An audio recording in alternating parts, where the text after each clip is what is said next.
Good morning, everyone, and welcome to today's webinar on industrial wastewater treatment challenges and solutions. And I welcome you all for this webinar on behalf of Civil Engineering Department, Saraswati College of Engineering, Navi Mumbai. Respected Principal Madam, Dean, key speakers, guests, and all respected participants, it is our pleasure to have your presence today for this webinar. This webinar is jointly organized by Civil Engineering Student Association, Youth Forum, and Student Chapter for Water of Indian Waterworks Association in collaboration with Indian Waterworks Association, Mumbai Center. I now request our Head of Civil Engineering Department, Professor Roshni John Madam, for the welcome address. Thank you, ma'am. A very good morning to one and all present over here, respected dignitaries, representatives from IWWA, industry professionals, faculty members and students from civil departments of other colleges, my dear colleagues and students from Civil Engineering Department of Saraswati College. I am pleased to welcome you all for today's webinar. This webinar, Industrial Wastewater Treatment Challenges and Solutions, is jointly organized by Youth Forum and Student Chapter of Indian Waterworks Association, Civil Engineering Students Association and Department of Civil Engineering, Saraswati College of Engineering. The topic for this webinar, Industrial Wastewater Treatment Challenges and Solutions, calls for attention from engineering professionals, as our focus today is to preserve the water bodies and environment from the harmful effects of industrial waste and wastewater. I appreciate the efforts taken by our faculty members, IWWA members and IWWA coordinator Pooja Madam, and Dr. Soumya Singh and Civil Engineering Students Association for arranging this webinar on the occasion of National Science Day. Every year, our IWWA Students Chapter arranges seminars, site visits and talks for the students and for the members of Indian Waterworks Association. I am very glad to say that our SCOE Students Chapter has received the appreciation for the Best Institute from IWWA for the different activities they have conducted. Moving ahead, let me take this opportunity to welcome our distinguished guests for today's webinar. We are very privileged to have Mr. Ramesh B. Bamble, Honorable Joint Secretary General of IWWA, Indian Waterworks Association. Let me have a brief introduction about Bamble, sir. Sir is currently the member of Maharashtra State Expert Appraisal Committee, SCAC, for the Mumbai Metropolitan Region and Konkan Region. Sir was holding the prestigious post of Deputy Municipal Commissioner of MCGM, Municipal Corporation of Greater Mumbai. Bamble sir is a well-known personality among the IWWA members. On behalf of Civil Department of Saraswati College, IWWA Student Chapter and CESA, Civil Engineering Students Association, I feel very privileged to extend my warm welcome to Ramesh Bamble sir. Welcome sir for this webinar. Thank you, thank you. We are very fortunate with the presence of an eminent academician, Dr. T.V. Ramachandra, from the prestigious Indian Institute of Science, Bangalore. Dr. T.V. Ramachandra is an associate faculty in the Center for Sustainable Technologies and also an associate faculty in the Center for Infrastructure, Sustainable Transportation and Urban Planning. He is also the coordinator for Energy and Wetlands Research Group, Center for Ecological Sciences. It's a great pleasure to welcome such an eminent personality as a guest of honor for today's webinar. Sir, I extend my warm welcome to you on behalf of the Department of Civil Engineering, CESA and IWWA Students Chapter. Welcome you, sir. Thank you, thank you. We are very pleased to have Mr. K.P. Wadhavane, Honorable Director of IWWA for today's webinar. Sir has got vast knowledge and experience in the field of water and wastewater treatment. Sir, a hearty welcome to this webinar. Welcome, Vadavane, sir. Thank you very much. We received overwhelming responses from the faculty and students of different colleges, industry, and government professionals. Very hearty welcome to all of you for this webinar. Hope today's webinar will enhance your knowledge and enlighten your thoughts. Thank you very much.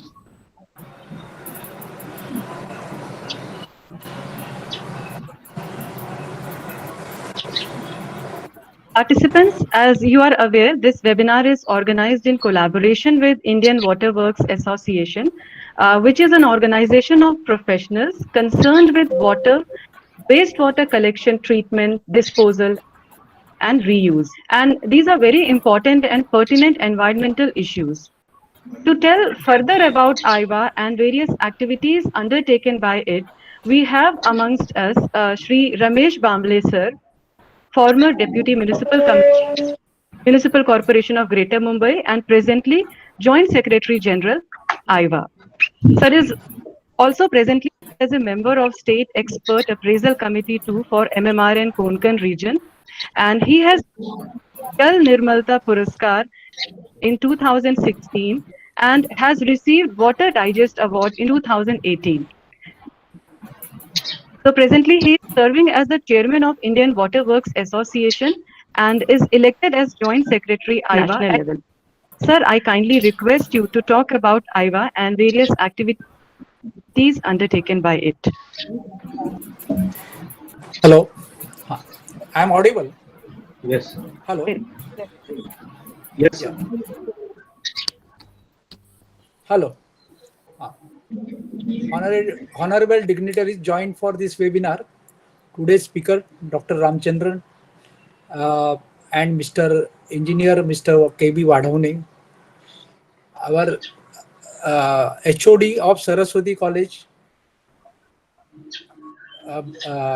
John Madam, Roshni John Madam, and Pooja Somani Madam, Dean Professor Dr. Rangari, then Associate Professor Dr. Soumya Singh, all faculty members, engineers, IWA members, IWA student chapter members joined for this webinar from different engineering colleges. There is a very good response to this webinar.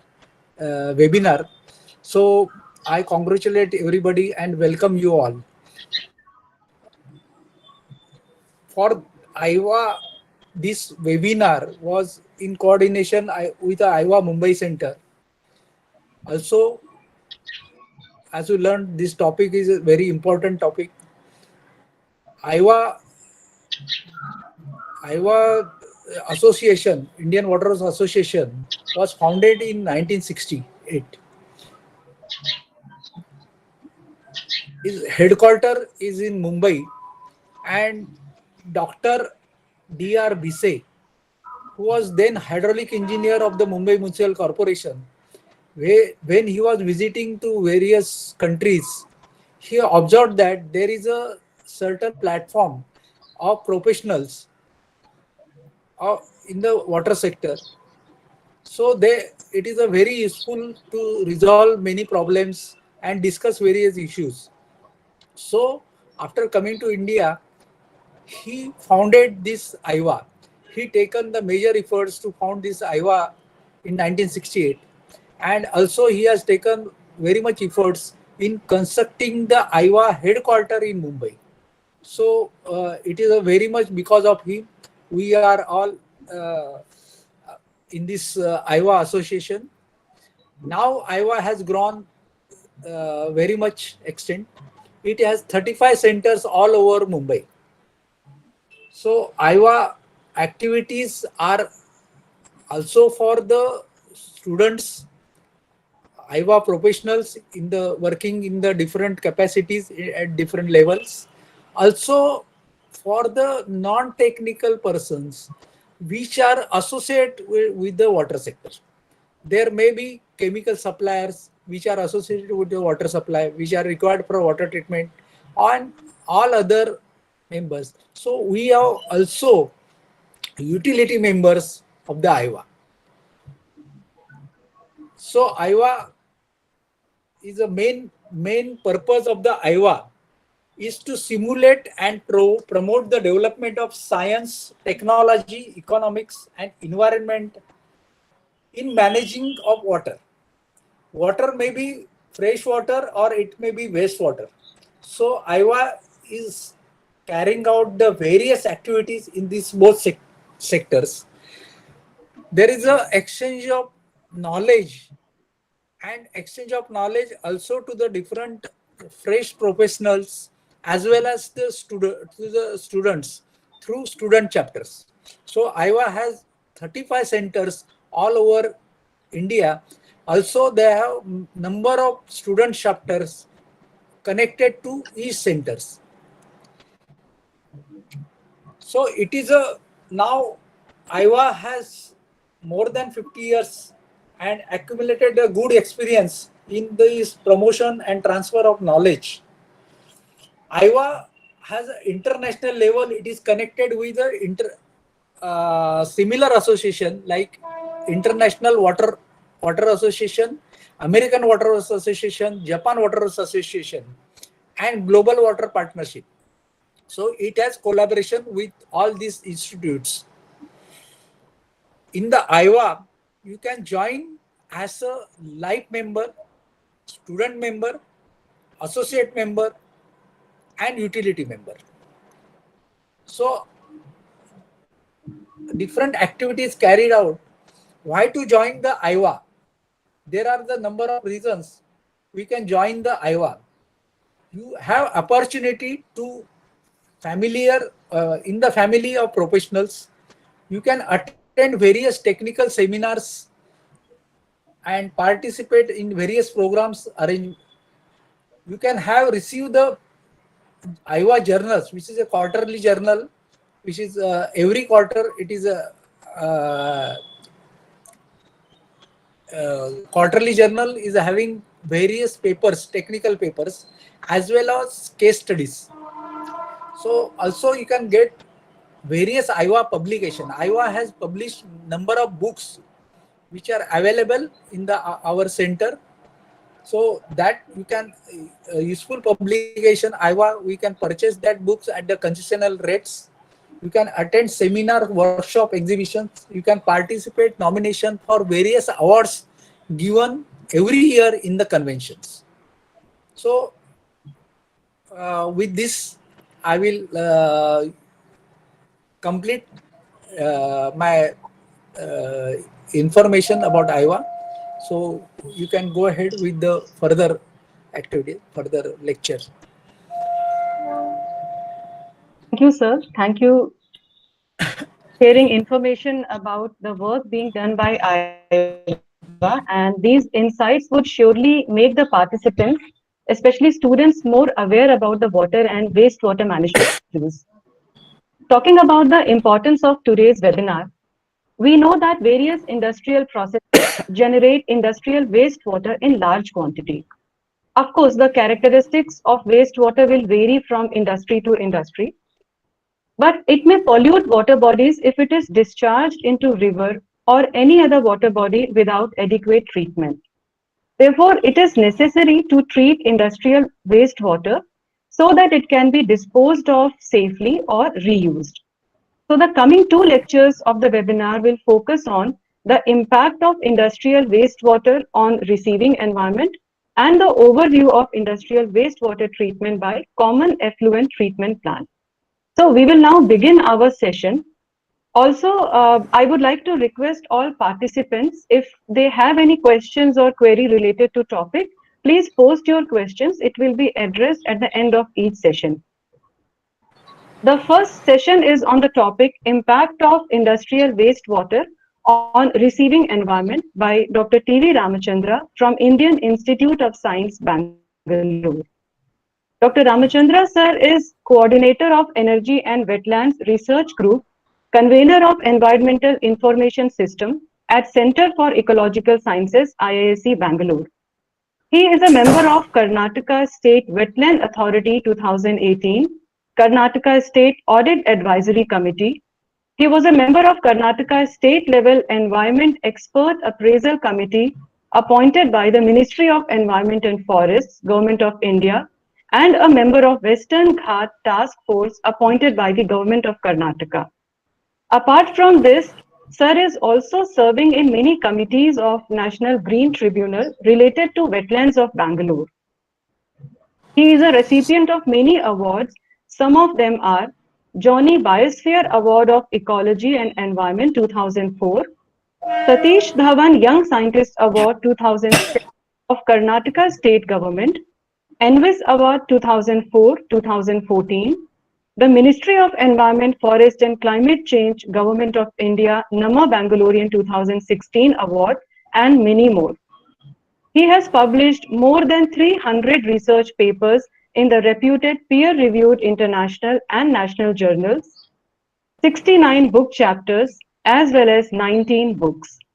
Sir, it is a great honor for us to have you here for today's talk, and I now request you, sir, to please present your lecture.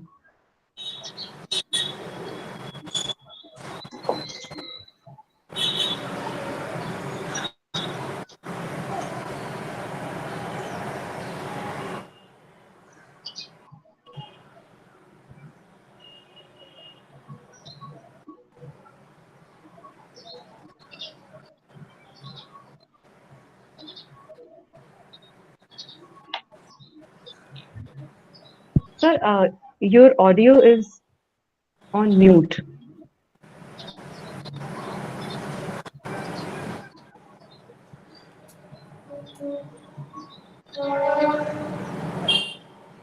Sir, your audio.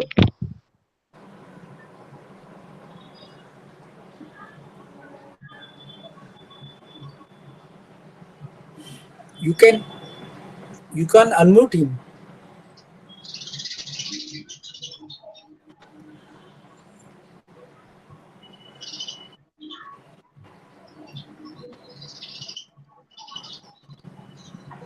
Sir, your audio is mute.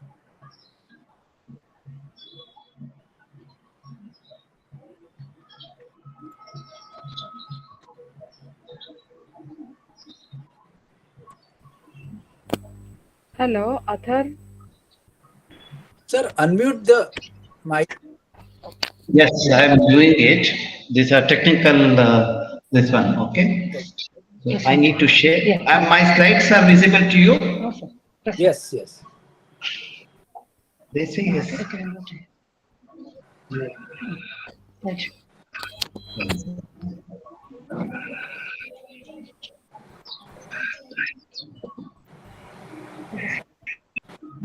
Well, good morning to everyone. And good morning to people who are listening to me from at Mumbai.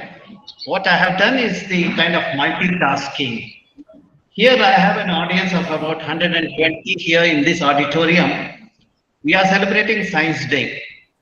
You know, C.V. Raman's the breakthrough in science, which awarded him the Nobel Prize. That day is celebrated as a Science Day. This is mainly to bring awareness among the youngsters so that they can also take up the life career on the similar lines. Now, today I am going to talk about wastewater. In fact, you all know that water is going to be a decisive factor.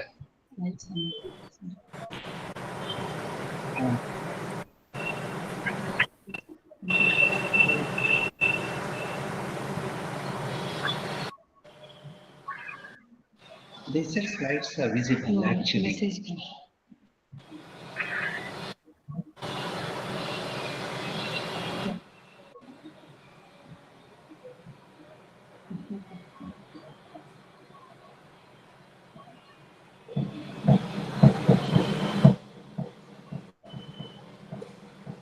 Slides can be seen now.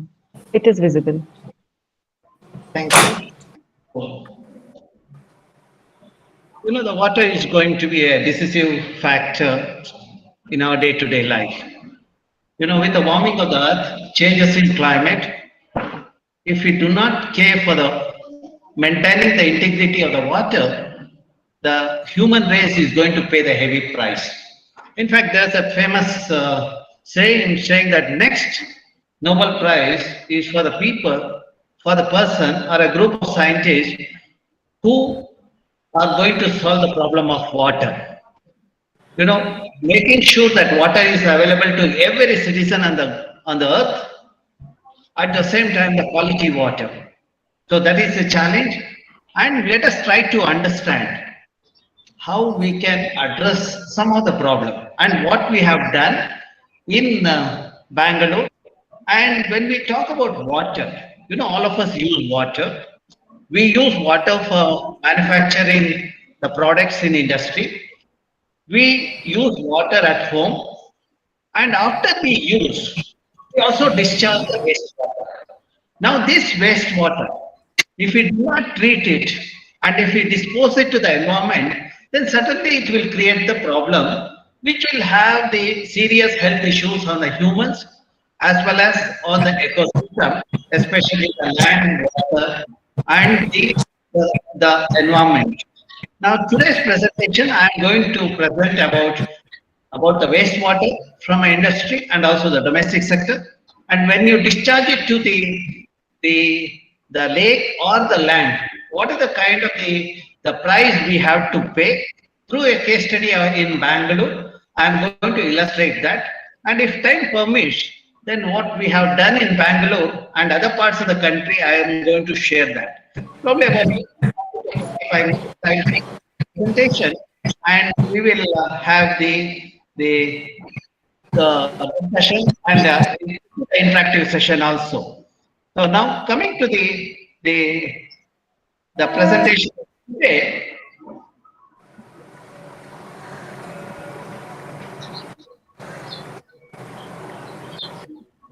Is the slides are visible? Yes, sir. It is visible. Yes, sir. So Yes.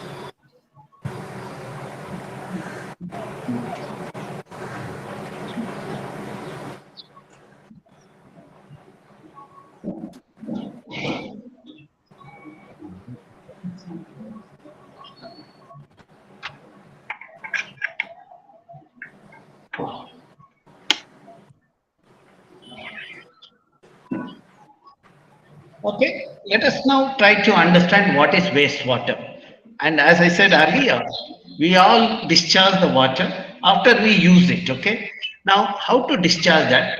For that, if you know what are the constituents in that wastewater, probably you should be able to manage it also. Now, coming to the wastewater, when we generate at home and give it to the municipality, we term it as sewage. Similarly, the effluents are generated in industry, which also, if it is not treated and let it into the municipality, it will create the health issues, etc. Now, let us understand what is a sewage. It's a liquid waste from toilet, the baths and showers and kitchens that is disposed via sewers. Okay, so that means it goes to our underground, the sewer pipe, then finally to the treatment plant. But if people are not the vigilant, then that water also gets into the water bodies. That's what is happening in our country. And if you travel across the country, most of the cities' waste are being discharged into the lakes or to the rivers. Similarly, the industries, the wastewater that is generated in the industry, as per the environmental norm, we are supposed to make sure that there is no discharge from the industry, but still we are allowing the industry to discharge the wastewater indiscriminately, and we are paying the price for that.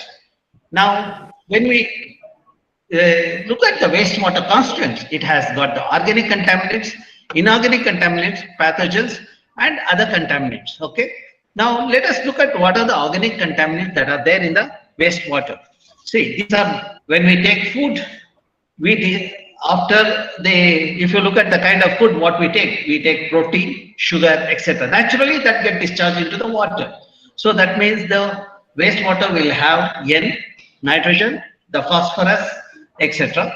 And also the carbon get into the system because we eat a lot of carbohydrates, etc. So inorganic contaminants or the non-biodegradable, it includes nutrients like phosphorus and nitrogen.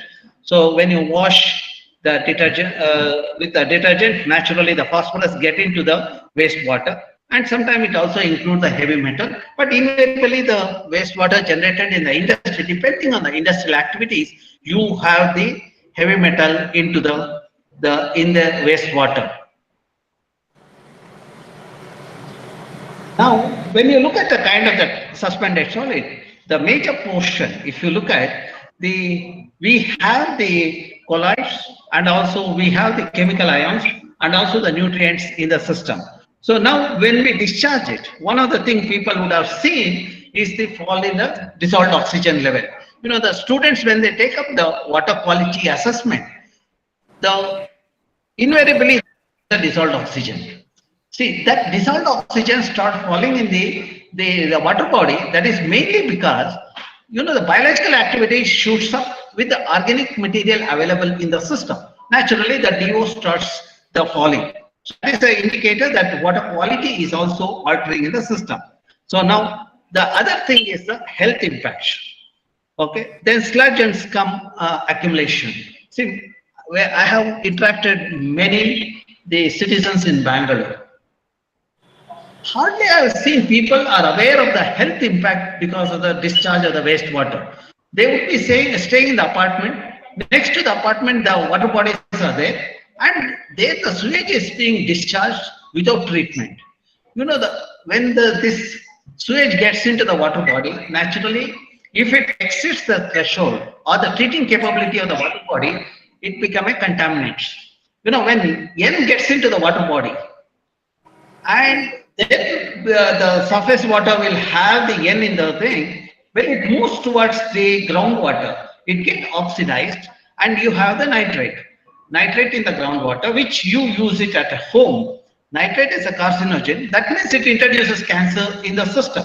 So now let us look at how we can the oxygen utilization by the aerobic microbes. You will see that organic waste is discharged into the receiving streams.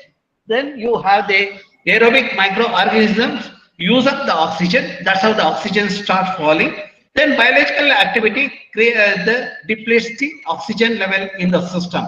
Then aquatic organism require oxygen to survive, will die. That's where you see sometime in the summer the fish death happening in the system.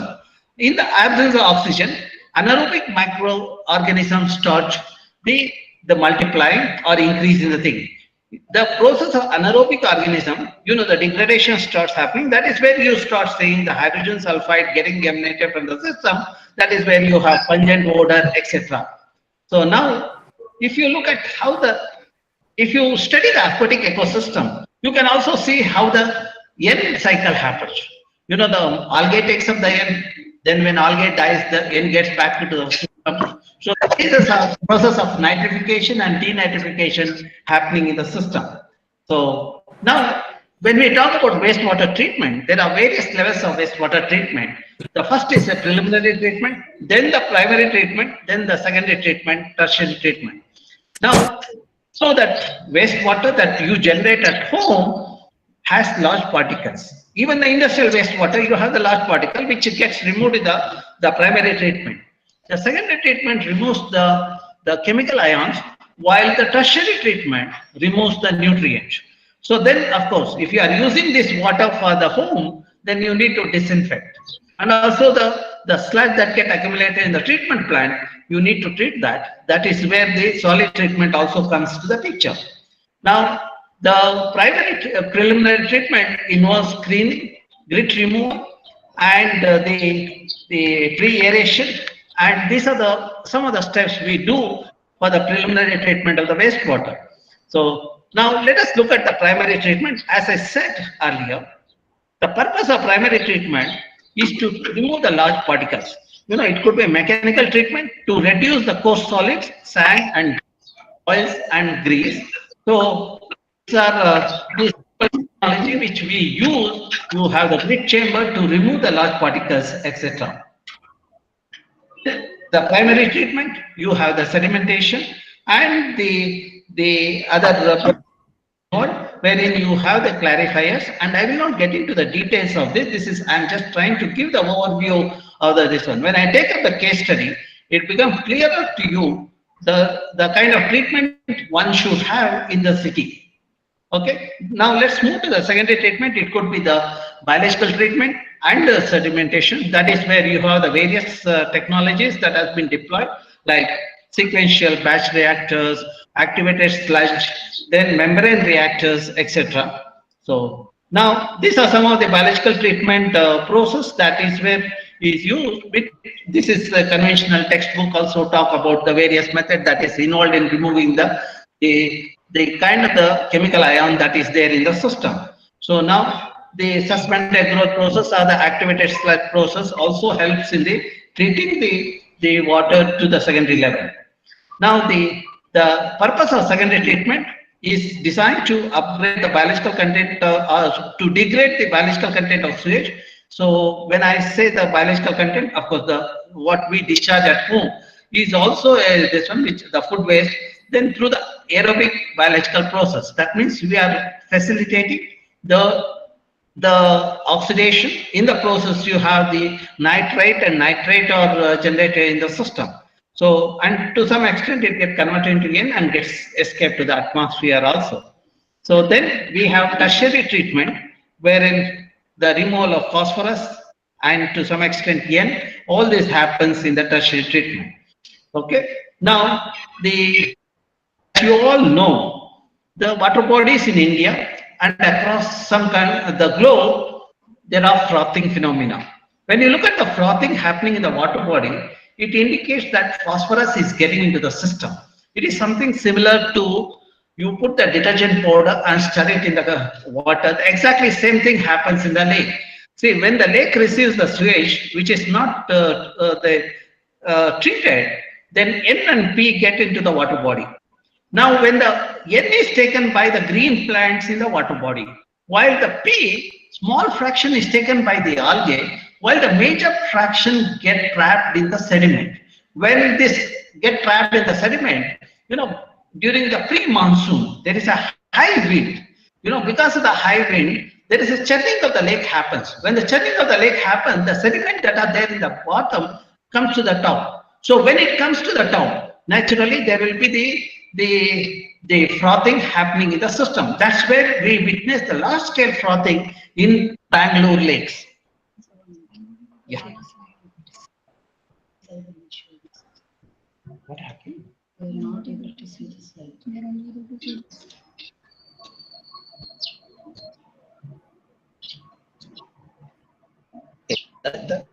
It's okay, don't worry. We'll move to the node anyway. We'll continue with this. I think that's a link file. That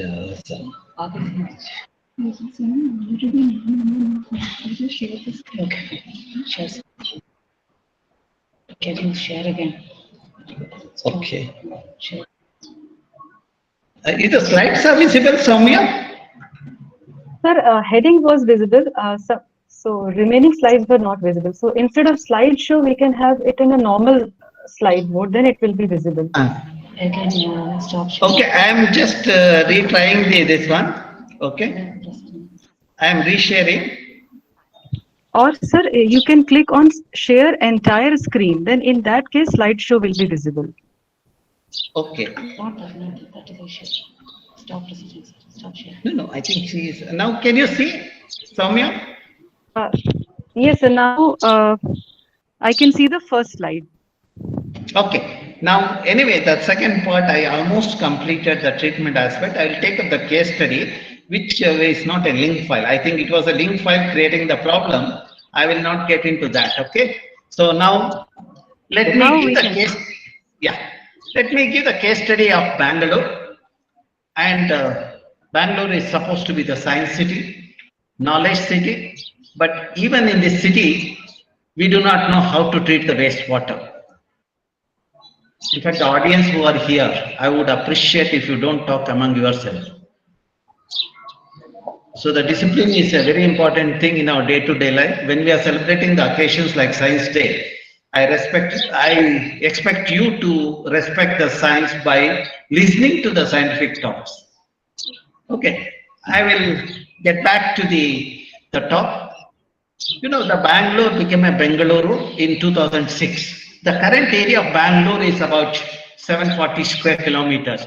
If you look at the kind of the growth that has happened in Bangalore, way back in 1800, in this 740 square kilometer, we had the 1452 water bodies which are interconnected. You know, the earlier the small rivers and streams were flowing in this topography, which were bundled. That's how we created the lakes. During the time of our earlier princely state, we had 1452 water bodies and about 82% green cover in the region. So because of that, the temperature in the region was 14 to 16 degrees Celsius. And you know, for some time in the December, the temperature was 0 degrees Celsius, where it is 14 to 16 degrees Celsius in summer, the May month. But today, the same Bangalore, the temperature has gone to 37 to 40 degrees. That is mainly because we have lost greenery and also we have lost the water bodies in the system. Today, the last 3 decades, the water bodies have been used for discharge of the sewage or indiscriminate discharge of the raw sewage and industrial effluent. You know, the city was supposed to be a garden city, slowly became a garbage city. Today, it's almost heading towards the dead city. So, dead city, the frothing lakes with occasional fires. That's what happens in our lifetime.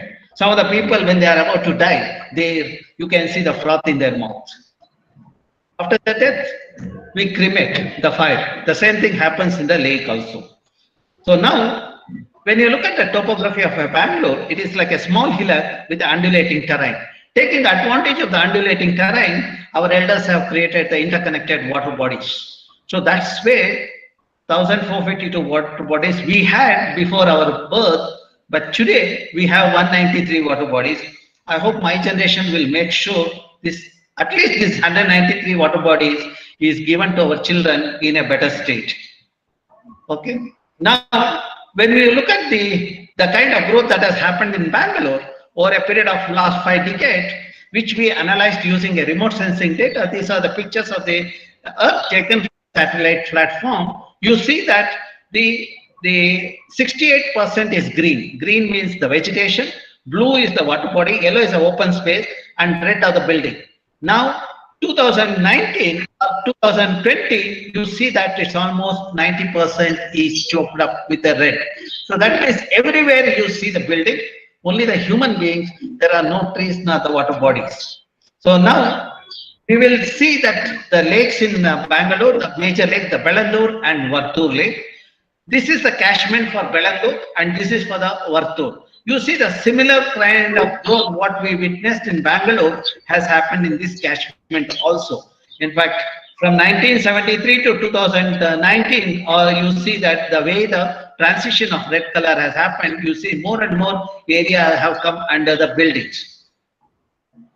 Okay. Now, when you look at the statistics, there has been an increase of 1028% increase from 1973 to 2017. Only the buildings have come. This is not a good sign for any city. It has to ensure that every citizen has a clean air or water and the environment. That's what we are supposed to maintain so that our children and elders enjoy the environment. But what we have done is we have choked up the city. Now, the latest data shows that there has been 1055% increase in the concrete area. And if this trend continues, 2025, 98% of the Bangalore is going to be with the concrete. So that's where I started telling the system, enough is enough. Let us decongest the Bangalore. In fact, yesterday also I was in one of the government meeting. I was telling the bureaucrats that we need to change the Bangalore. We cannot go on having every building in Bangalore. So, but hardly few people understand these concepts. So now let's look at the number of trees in Bangalore. So, see, this is my campus. My campus is about 400 acres. You know, Sir C.V. Raman was the director of my institute.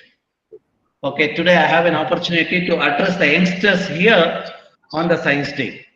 So the message what I got from my elders, I am trying to give it to the the children of today.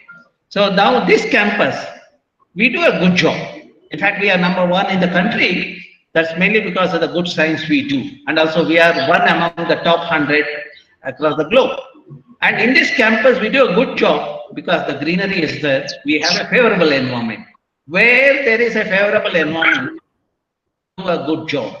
Where there is unfavorable environment, you see there are conflicts, divorce, and all kinds of things happening in the system. Now, when you look at the number of trees in Bangalore,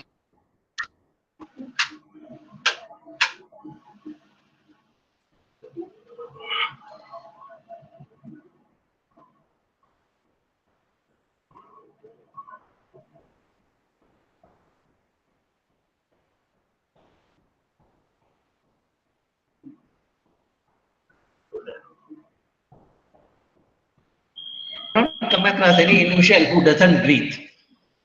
When a person breathes, he or she takes the oxygen and gives the carbon dioxide to an extent of 540 to 980 grams per person per day. And 1 hectare of tree takes away about the 6 to 8 tons of CO2. So that are the carbon. So that means by that ratio, for every human being, there is supposed to be the 7 or 8 trees. What we have in Bangalore, this is a reverse situation, 7%, 1 tree. Now you might ask, what is the implication of this? Some of my colleagues who are not staying in the campus, who are staying outside, they have to use oxygen cylinders. And I don't know how many of you are also using, and most of you who are listening to me today are all very young. There is a very youngest person also in this room. So probably he is also not dependent on the artificial oxygen. Okay, this is a summary of my first talk, 7% per the 1 tree. But what is required for every person, 7 to 8 trees. See, then I was trying to see where the erosion started happening in our system. See, when I see the degradation in the environment, I also see that degradation in the environment is happening because of the erosion in the value system in our society and also the culture. Then I started looking at the literatures, our historical, scriptures and published literatures I started looking at. When I looked at the Bible talks about the conservation, why we need to conserve, at least 320 times. And Quran also talks about imminent war if we pollute the water. Today I'm talking about wastewater, which is talked in the Quran. Okay, that's where when you visit Dargah, you need to wash your feet and finger with a clean water. So what they thought is, if we practice at Dargah, then probably we'll also practice in our neighborhood or in the society. Similarly, in our system, in our literatures also, in Masya Purana, it talks about the linkage between the water and children and trees so aptly. For example, if you have a well at home, you are wealthy. The 10 wells are equal to 1 lake, 10 lakes are equal to 1 sarovar, 10 sarovar is equal to 1 child, and 10 children are equal to 1 tree. The benefit of nurturing 1 tree, the same benefit you can get by having 10 children. Or put it other way, the benefit what you are likely to get from 10 children, you can get by planting and nurturing a tree or a sapling. Now I'll put it other way. The people who cut the tree are the murderers of the 10 children.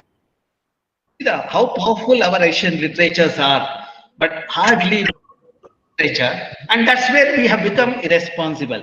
And today there are universities of, I was told, WhatsApp university with a fake idea, fake news is this one, and 90% of people are wasting their time on this, in this WhatsApp university or the fake university. That's where further erosion in our values are happening.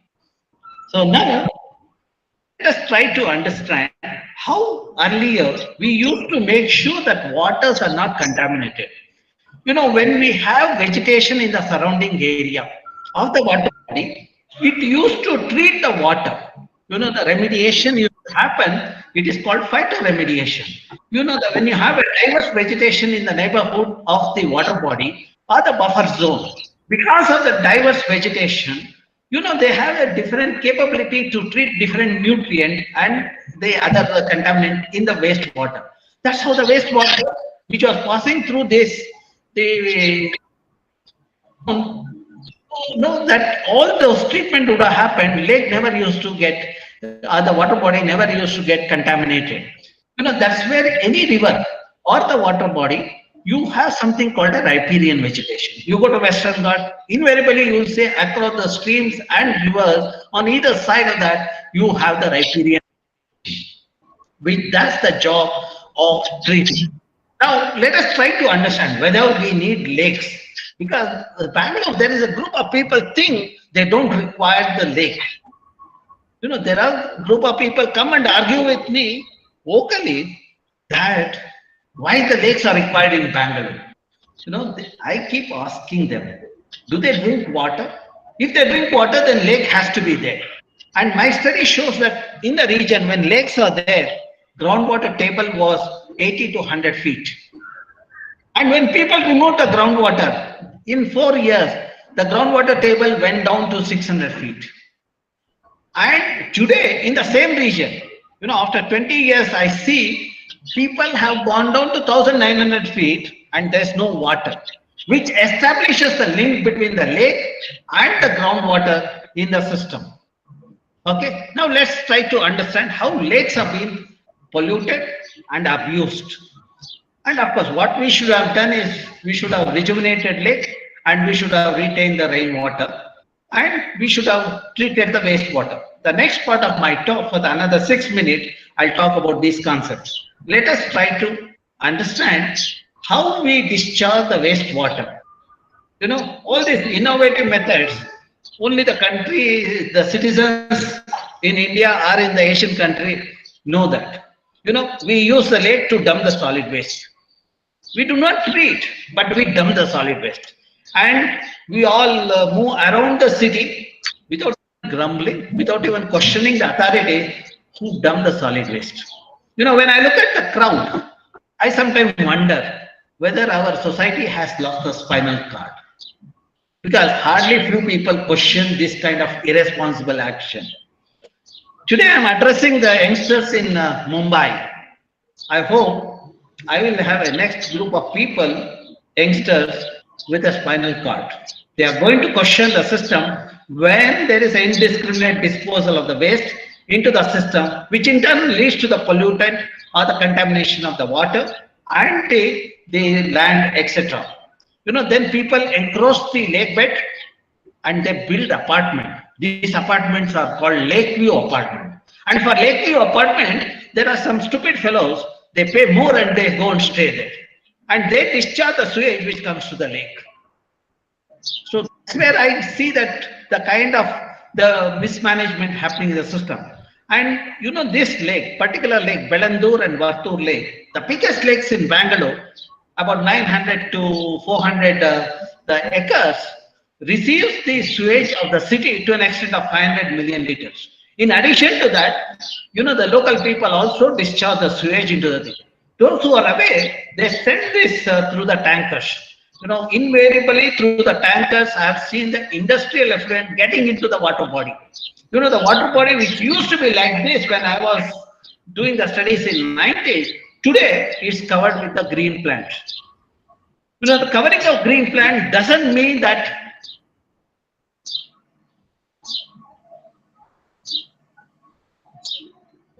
everything is healthy. Green plants have grown profusely. When the green plant covers the water body, it kills the water body. It forms a thick layer. It does not allow the sunlight to penetrate. In after the sunlight, you will not have algae, nor the zooplankton, nor the fish in the system. So now, let us try to understand the various, this one. As a student, as a professional, we all measure the water quality.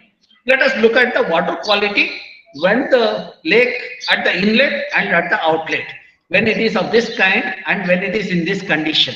See, when the lake is like this, you see that dissolved oxygen at the inlet is 0. That is because sewage is discharged there. But at the outlet, it is about 12. That means by the time water moved from one point to the other, there is a treatment has happened. Okay. Then in this condition, if you see, when covered with a green plant, the dissolved oxygen has not crossed 3 or 4. That means the lake continues to be Our lake is in a polluted state. This is what we need to understand. Okay, then let us look at the food chain. See, when the algae, when the lake is covered with green plant, the sunlight penetration doesn't happen. In the absence of sunlight, the algae comes down. Because food is not there, zooplankton doesn't survive, the fish doesn't survive. That means the people don't get the fish. See, this is how it affects us. When we abuse Mother Earth, naturally Mother Earth doesn't give the food. Only the mother gives the food in spite of abusing her at home. But Mother Earth refuses to give the food. So this is what we need to understand. Now let us see, if the lake is not polluted, how much goods we get in the form of fish, fodder, groundwater, etc. When the lake is not polluted, people get about 10,500 rupees per day per hectare. When we pollute the lake, the value comes down to 20 rupees per day per hectare. Who are the people who dependent on the lake? Fishermen, washerwomen, then the farmers in the immediate vicinity. They were earning 10,500. And we sitting in some other place, we just send the sewage through the pipe to this lake and kill the lake. That's where, when I look at the Bangalore, every Bangalorean who are in the upstream is a polluter. You think that you are paying the municipality and your job is done. But it is your job to see the water body in your locality is not contaminated because of the indiscriminate disposal of. Now, when you look at this, you see that frothing happening in the lake. For some of the people who are slaves of the mobile, they go and take the photos here. Selfie is called. In fact, somebody from Delhi came to Bangalore to take selfie. When I went to the lake for collecting the water sample for the analysis, I saw the bunch of youngsters coming to the lake to take selfie, standing 45 degree and trying to take the thing. They didn't know these are indicating the highest pollutant in the system. This shows that there is a phosphorus pollutant in the thing, and this shows the industry, the grease, etc. has got into the system. That's where the fire happens. I have traveled many countries. No one in other countries has shown me coexistence of fire and water. It's only the Bangaloreans. So this is the situation we have reached. Then of course there are group of people who want to solve the problem. Lokayukta, Mr. Adi, talked to me, and that's where we analyzed and we gave a report. And today we are in the process of rejuvenating this lake. Okay. Now, what is the solution that our decision makers do? See, when the froth was coming to the road, media started talking about the frothing. And, then when the media pressure is there, naturally the bureaucrats come with some kind of a solution. What is the solution they came up with? What I suggested was to treat the sewage and not allow the industrial effluent to get into the water body. Instead of doing that, they just put this kind of a barricade. They thought that the froth will not come to the road. In fact, I wrote an article in the newspaper saying that this is the ad hoc decision. This is a kind of senseless decision the government has taken of putting the barricade. At that time, people criticized me and they said they have succeeded. I am just criticizing the thing. But I said that my criticism, you will see after 4 days. As I predicted, the froth crossed over, and that is how this kind of illogical design doesn't work in our system. That is where one need to understand the causal factor. That is where the science is required. When you understand this, then you can come with the solution. The people who got Nobel Prize, if you look at, they looked at the smaller. Okay, so with that, they could understand the whole system. So now you understood why the frothing happens, and let us see what are the implications of that. I request some of the people who are sitting in the last row talking among themselves. I would like you to listen to me. Otherwise, you can go out of this room. I have no problem with that. Because I don't want to talk to a group of people who want to sit and listen like Harikatha in the thing. Okay. So I will come to you and talk to you also why you have been talking all along. I will come to you after some time. Okay. Otherwise, I'll call you to come to the dais. Now, what are the implications? Let us try to understand. See, you all know that the lake gives us a fish. Okay. There are green plants in the lake which goes as a fodder to the cattle. In the process, we get a milk. And people use this water in the lake for growing the vegetable. Now you might ask, okay, we have discharged the sewage, we have discharged the industrial effluent. So what? Why are you so worried? My question to you all is, collect these samples, fish, vegetables like pudina, spinach, etc., and milk. Analyze that. When you analyze that, you will understand the implication of that. Sitting in auditorium, using mobile, talking among yourself is okay to some extent, but not okay when there is a scientific derivation is happening. So this is what you need to understand. So now when we analyze that, we saw the heavy metal. You know, heavy metal in our food chain is killing the Bangaloreans and killing the people in our country. This is what the bureaucracy has to understand. This is what the citizens have to understand in our country. You know, making our children vulnerable to contamination is not a good sign in the country.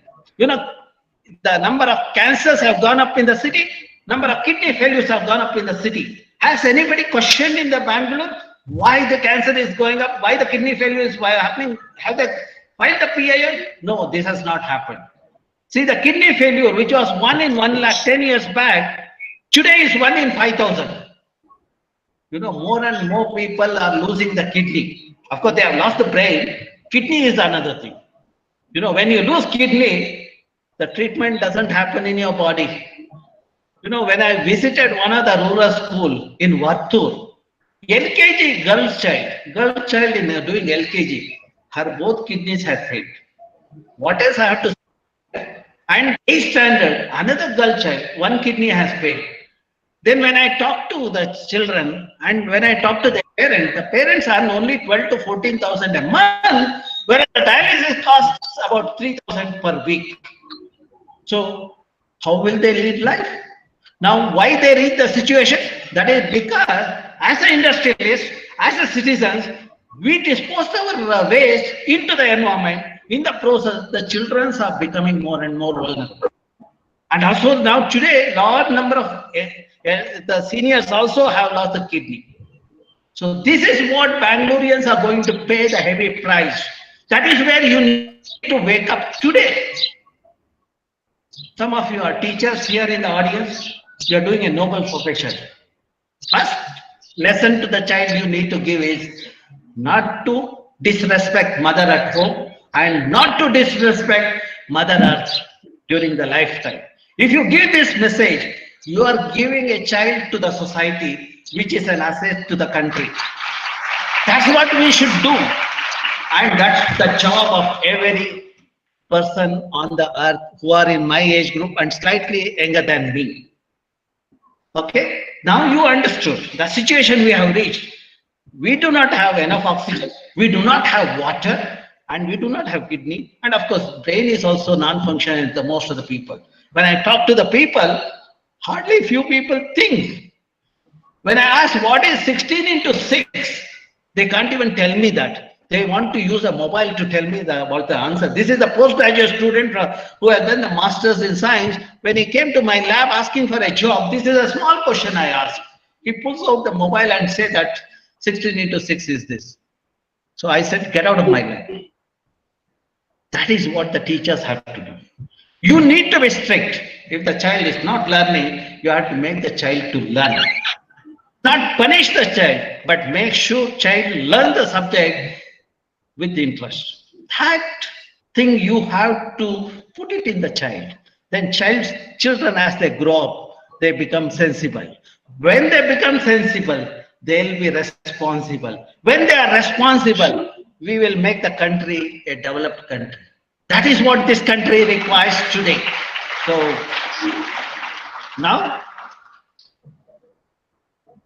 let me see how I can solve the water problem in the country.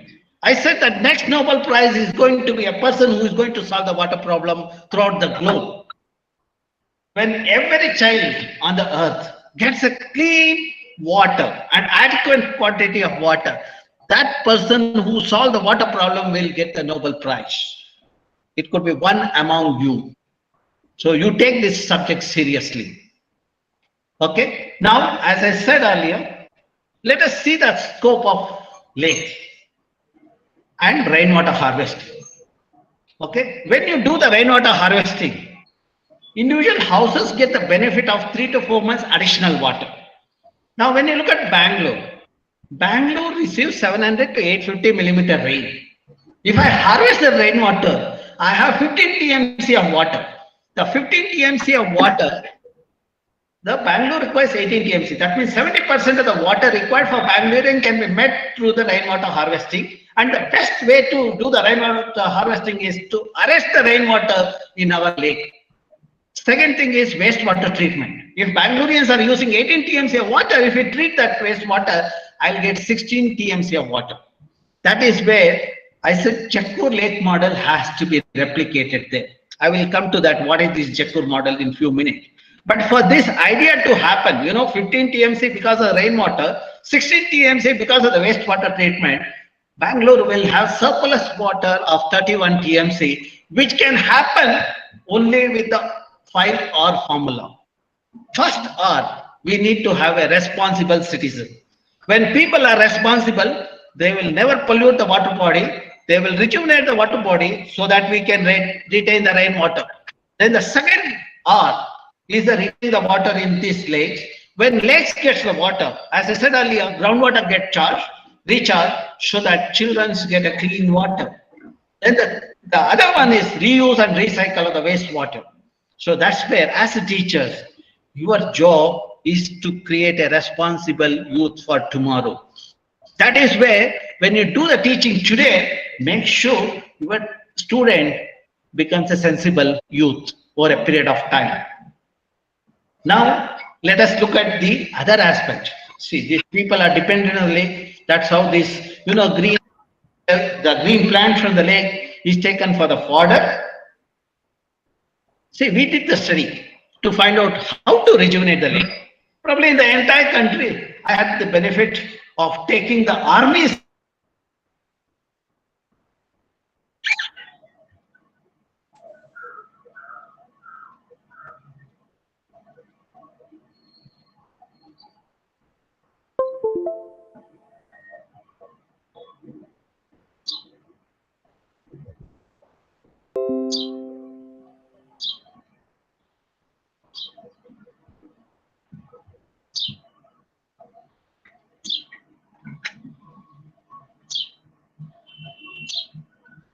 Is accumulated in the lake. Okay. Now this gives the profile area and the silt accumulated in the system. When I look at this, about 6 million cubic meter of silt is deposited in Belandur and Vattur lake. When I said that we need to do the desilting of the lake, bunch of jokers cropped up in Bangalore. They said, oh, no. If the silt has to be transported, then traffic problem will happen. They wanted lake to die. They didn't want the children to have clean water, but they were more worried of the traffic and other things. But today, I'm very happy. I'm in the part of the National Green Tribunal. We are successful to some extent. Now, desilting has started. The first set of vehicles from Vattur is going out today. When Vattur and Belandur silt, when I analyzed, Belandur silt has some contaminant. Vattur silt doesn't have any contaminant, and farmers can use it. I had a meeting with the farmers in Bangalore in that part of the thing. Now today it's not a problem because within a 10 kilometer of the Vattur lake, the farmers have come forward to take the silt. So that is the job of the scientists. When we interacted with the farmers understood the richness in the silt. They said they will take it to the agricultural land. Now we are also talking to the other agencies how to convert the Belandur silt into the beneficial products like brick, then sand, etc. Okay. Now the water quality of the Vattur, we analyzed. These are all the sampling points. I'll not get into the detail, but I'll just explain to you how we did the thing. In a boat, we went to all the places in the lake. I have the distinction and my students have the distinction of covering the entire lake. In fact, two girls who are sitting here, Cincy and Sulabha, they were spent 7 days in monitoring the lake along with the army people. In fact, army people were surprised. First, they thought that looking at their physical feature, they thought that these fellows are useless. They said, sir, why you have sent this kind of youngsters who look so sick? But when they completed task in 7 days, they said that these girls are much stronger than army fellows. So, my advice to you is, give the education to a child, girl child. She will transform the country. That's what should happen in our country. That doesn't mean that we should not give education to the boys. We should give. But when you do the education to the girl child, she will run the family and she will run the country. So that should happen in our country. Okay, this gives various parameters. We analyze all these parameters, which shows that lake is in a bad state. Now, coming to the kind of the organisms that are there, and I said that bioremediation, etc. These are the organisms that does the job. When algae does the treatment, we call it as phycoremediation. When plants, the terrestrial plant does it, we say that the phytoremediation. Okay, so these are some of the algae in the system. They are silently doing the job, like mother at home. Mother never grumbles when she cooks a food for the children and husband. When a husband cooks a day, he makes a big fuss and goes around telling everybody in the vicinity that he has cooked. Probably that is the only day he would have cooked in the thing. Okay, that's how the ecosystems also work silently. Okay, and these are the plants that does the job of the taking of the nutrient. This could be colocasia, kesa. Then this is the water hyacinth, and there are some grasses that the job. So now these are some of the sampling points for that. Now I am almost at the end of my talk. Okay, I will skip some of the slides. When I analyzed what kind of treatment should be there for the Belandur Vattur, I did the comparative assessment of the treatment plant. So we looked at what are the treatment, the technology one should have. Did a comparative assessment. We saw that which one is effective. Cost effectiveness and the land optimization and all those things. That is where we looked at various technologies. Then finally we told the government what kind of technology should be there. So now I will move to that technology. I'll skip some of the slides. See here, if you look at the ER could be better, very expensive. But now I have a technology based on the scientific principle, how the nature functions. See, when you understand how the nature functions, you can be a good designer. You can be a good architect, and also you could be a good scientist doing this kind of design for the treatment, etc. That's what we did. So now when we look at what are the contaminants in the thing, we did the analysis and also the worth of the silt in the lake. When I did the quantification in terms of brick and the agriculture, etc., it amounts to about 15,000 crores. You all know when the Boffa scandal happened, we said 9,000 crore, but 15,000 crore we have deposited. If we take it out, convert it to value-added product, the Bangalore and Karnataka gets the benefit. Sometimes we get pessimist, we become pessimist, we think that nothing works.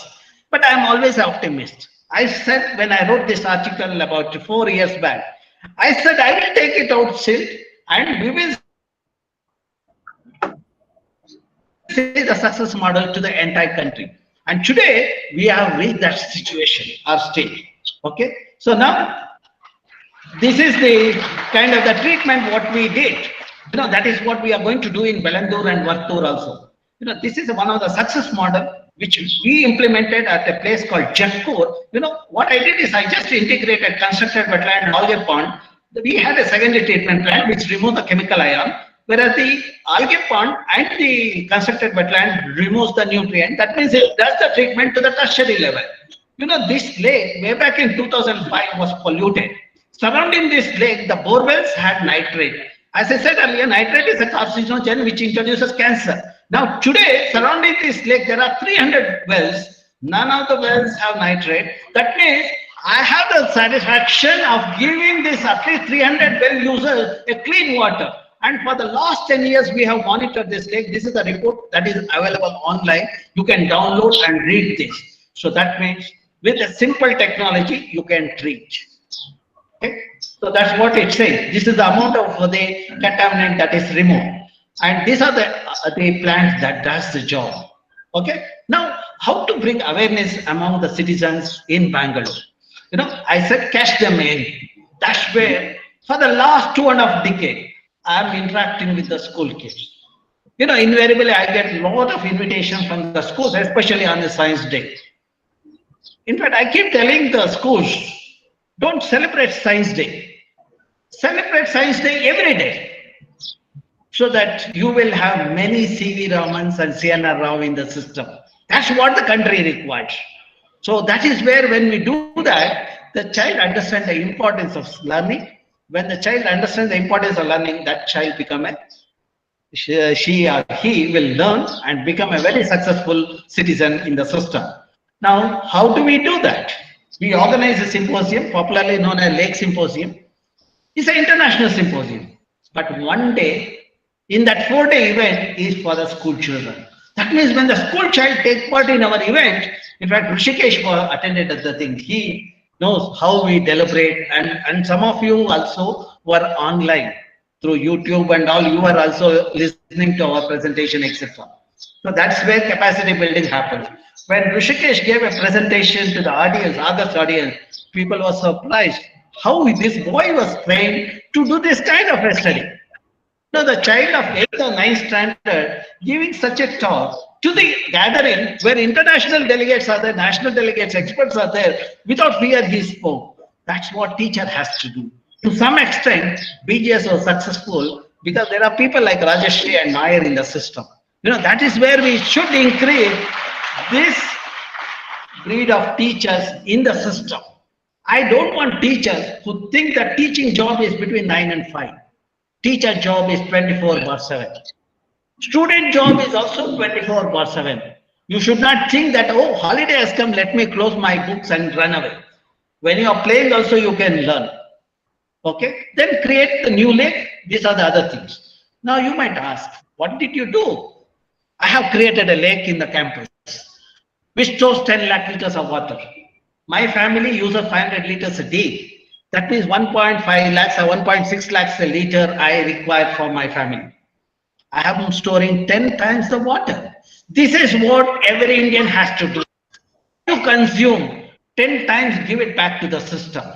If you have made your parent to spend 10 rupees, it is your responsibility to give 100 rupees to them, not to put them in Rudashram.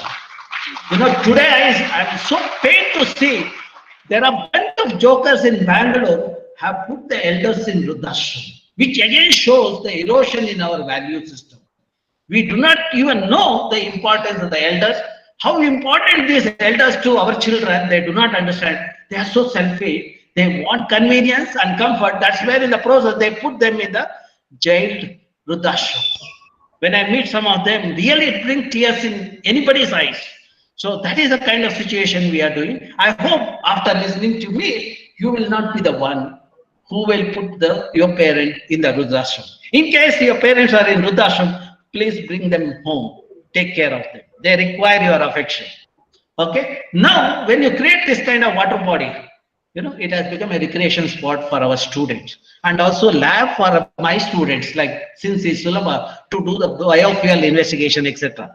Not only students are happy, I have the organism like this. At one end, I said Bangalore is dying. Other end, I am showing a green Bangalore where I have otter. This is what you can do. Now, when you have the otter, you all know that otter require a lot of fish. I don't go and give the fish every day.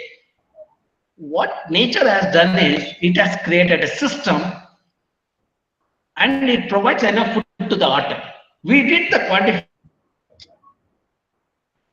quantification of that. So that's what, when we did that biodiversity of the lake, we saw the algae, zooplankton, and the otter in the system. There's enough fish in the system. See, that's how the nature gives the food to everybody who are dependent on the nature. Then You know, the small treatment technology where I introduce the fish into the water, which eats the organic material, the treatment happened. If you go to Gokarna, you know, the lake was like this. Today, lake looks like this. You all do Shivaratri, Ganesha, all those things.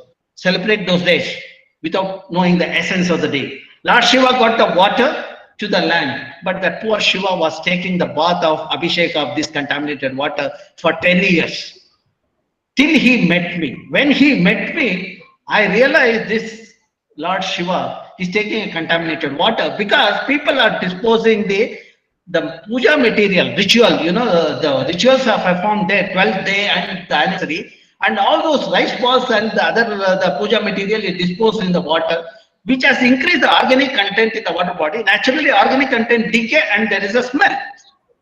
And what I did is, I found out, okay, let us make this a profitable business. I had a discussion with the priest.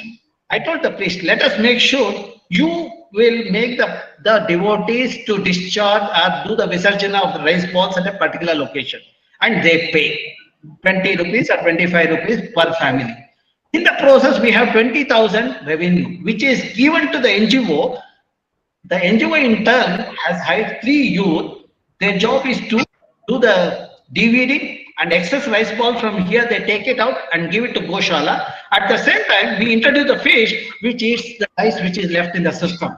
That is the ecological engineering. Now the lake for the last 3 years, it looks like this. Now Lord Shiva is also must be happy because he is getting Abhishek of clean water. This is what will happen. You know, the scientists, when they work, we give the water even to the God, not only to the humans, even to the God. Okay. So now I have come to this institution,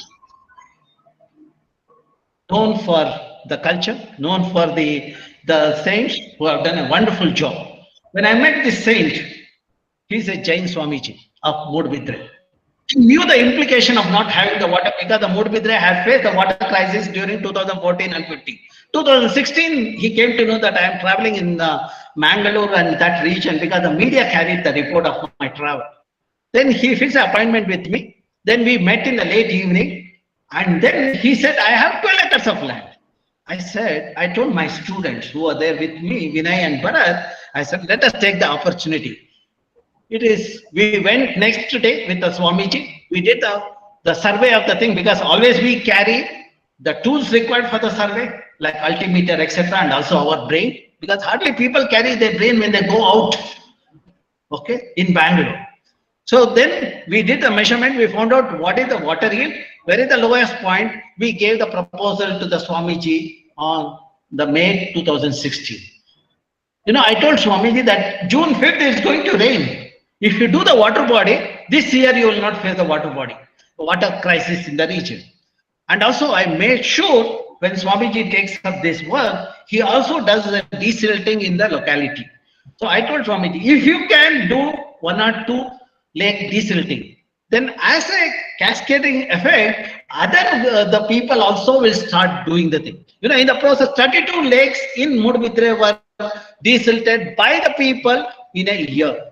And this year there was a water scarcity, but not in Mudbidre. Okay, and some of you had come to Mudbidre, you have seen this thing. Some of the children also came for the last symposium. And now when I see the success, Swamiji is young, where youth is there, they will be, if they are sensible, they do a wonderful job. And I see the success is because of the children from Alva's College and also CEO of Alva's. You know, that is where I saw the success there. Then after seeing the success, then I thought this young man has a lot of resources. I should take advantage of that. So what I did is, next year, in his campus, another water body which stores 25 lakh liters of water was created. And again, the greening of the catchment was done. So now you see that how green it is. Next year, when I visited, 2018, when we were organizing the symposium, we can see the greenery. And of course, you see the smile.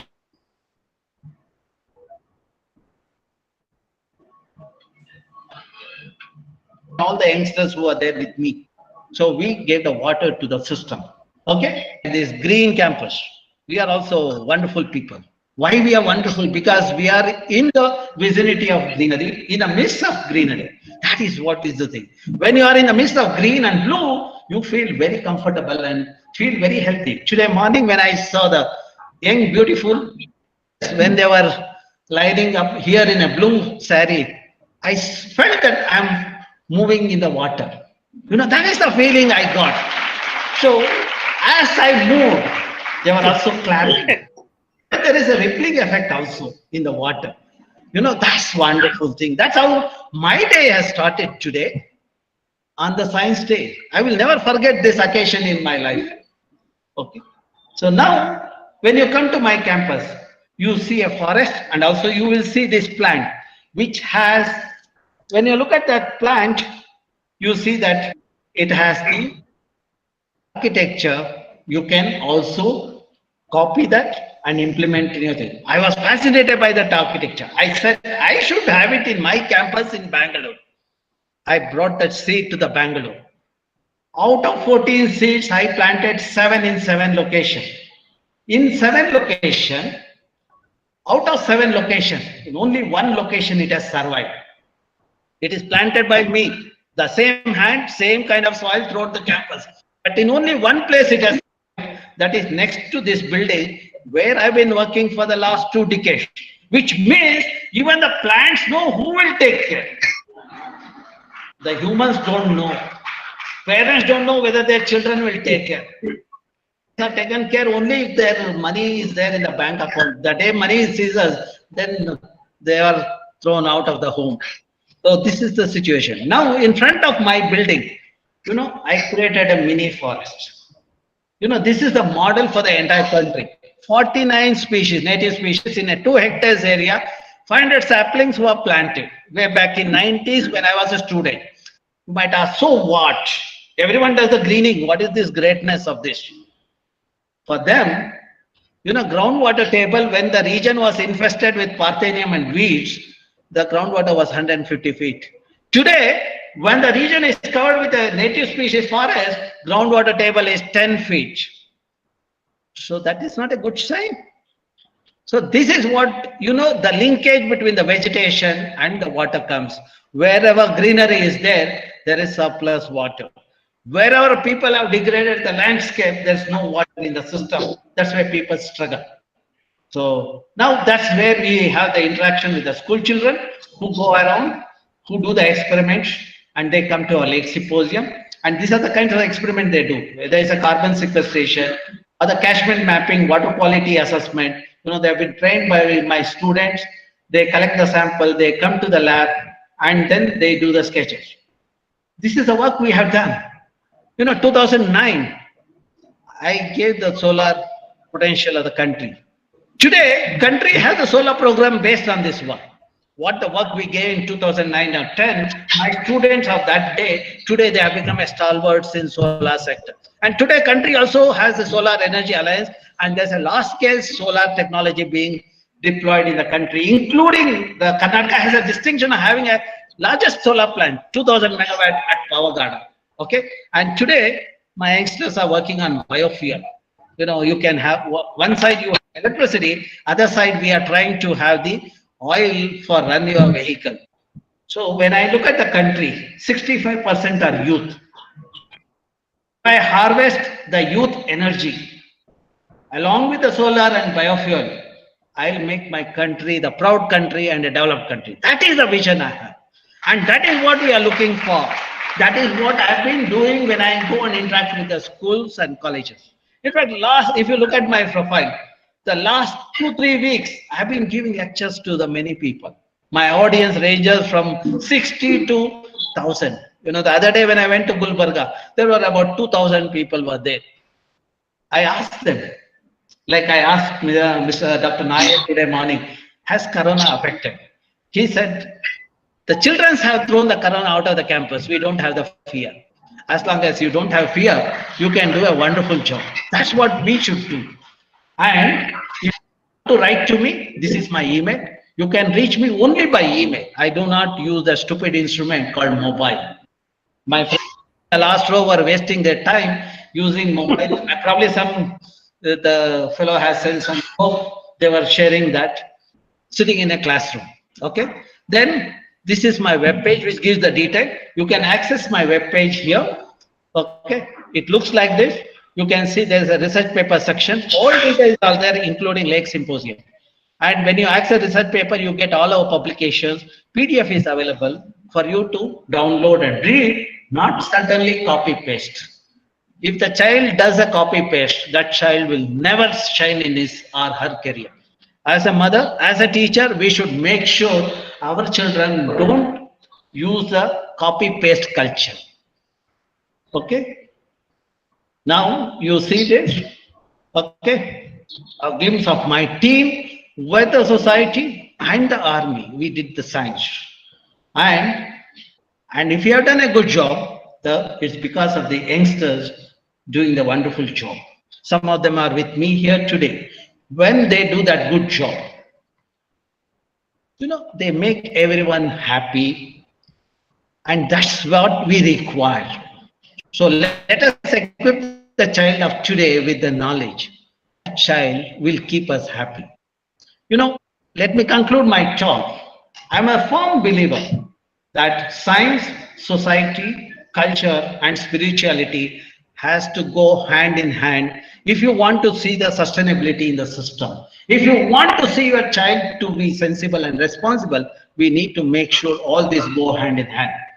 So I wish you all the success. Thank you very much for listening to me. And thanks to the youngsters who are listening to me from remotely at Mumbai. So, Soumya, I have ended my talk. Thank you very much. Thank you, sir, so much.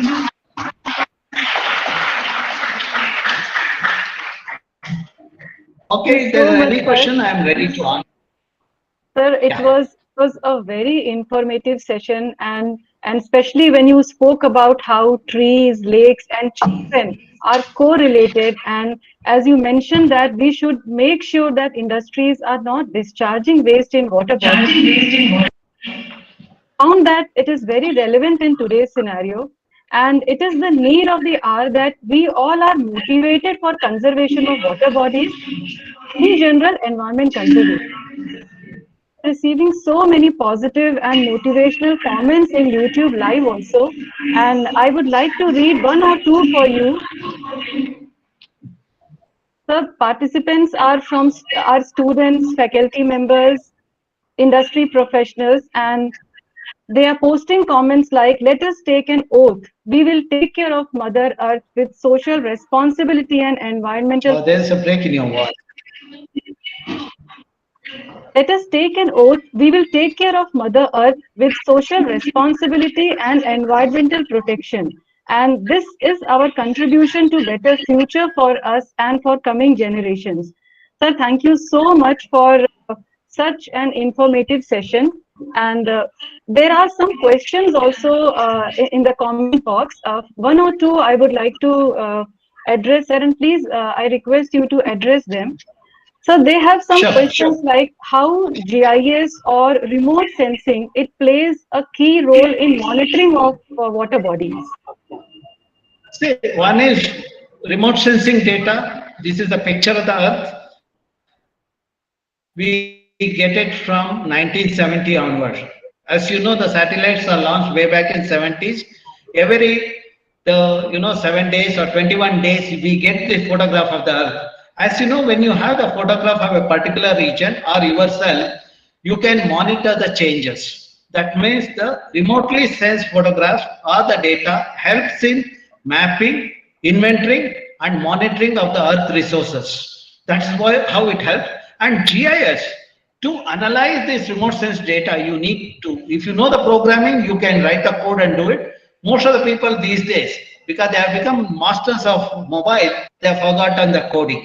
So for that people, I think GIS softwares are available. They will be able to analyze that. In fact, the states today are heading towards the digital university. In fact, yesterday I was in the government of Karnataka, one of the geospatial technology discussion, wherein I mooted the idea that we need to have a geospatial-based digital university, because all our decisions have the location, whether it is your property or whether it is your the ration card, all have the location, or your PAN or Aadhaar have the location. Let us take advantage of geospatial technology and make the system more meaningful. What I mean by meaningful is when you have the data available, you can do the planning.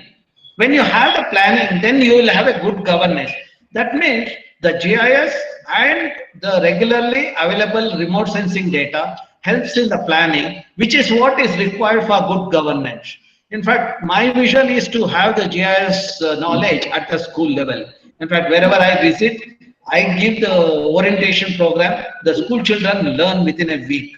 When I go to the college, I may have to take the same session for 2 weeks. School children learn in a week's time, where the college students require 2 weeks. Whereas if I go to the still people in the age group of 30 to 40, probably I may have to give the session for a month. So that's where give this knowledge when the children are in the school. So they will learn that tomorrow everything will be the spatial. That today when you want to go out, you hire a vehicle, which is again driven by GIS. That's how the geospatial technology helps. So that's how it has been helping in the natural resource management. And today now with the digital India, we are moving in that direction. Probably in another 2 or 3 years, I would see that the whole system is digitized and we'll have our properties and all the details available online for taking appropriate decisions. Okay? Yes, Soumya. Thank you, sir. Thank you, sir, for clearing that out. Thank you so much.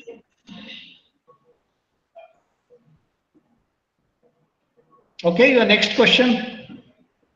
So then there are some questions on what are the job prospects in this particular field? Oh, well, I always tell my student, don't worry about the job. Job will come to you. It is something like, when I was young, parents used to say, you learn typing so that if you don't get a job elsewhere, you can set up a shop and you can run the show. The similar thing happens with GIS. You can have your own consultant firm. You can hire 30 to 40 people. You can do a wonderful job.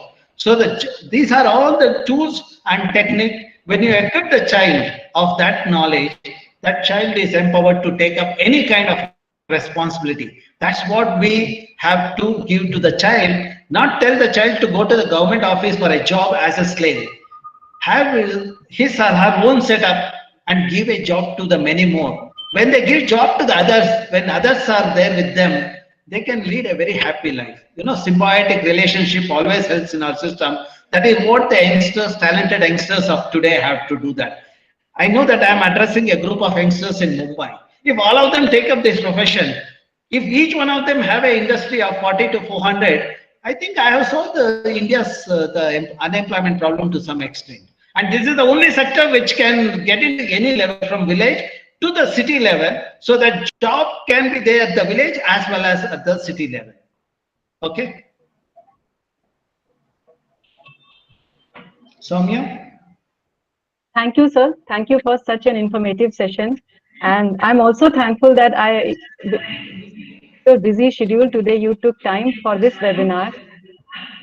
Really thankful to you, sir. No, I didn't take a time. I just moving around. I just talk to you people while moving around.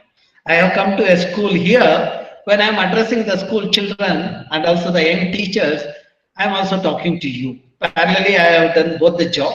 So in the afternoon, I have another session in the late evening. Probably I don't know how many more will listen to me in the evening. Thank you for that. Okay. Thank you for giving an opportunity to address to your students. I hope the Mumbai youngsters get a benefit. They will have a sustainable solution to the flooding which happens. Only when flooding happens, Mumbaikars worry about the floods. After that, they sleep. So if they think about floods today, probably the next flood they can address it so that they'll have a sustainable solution for tomorrow. Okay. Please said, sir. Okay. Sure.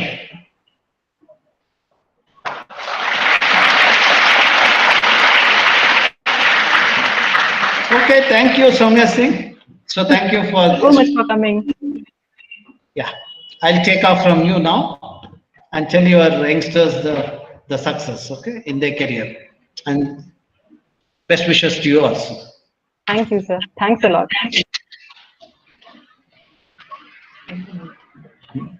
Yeah, I just place it there. Close off.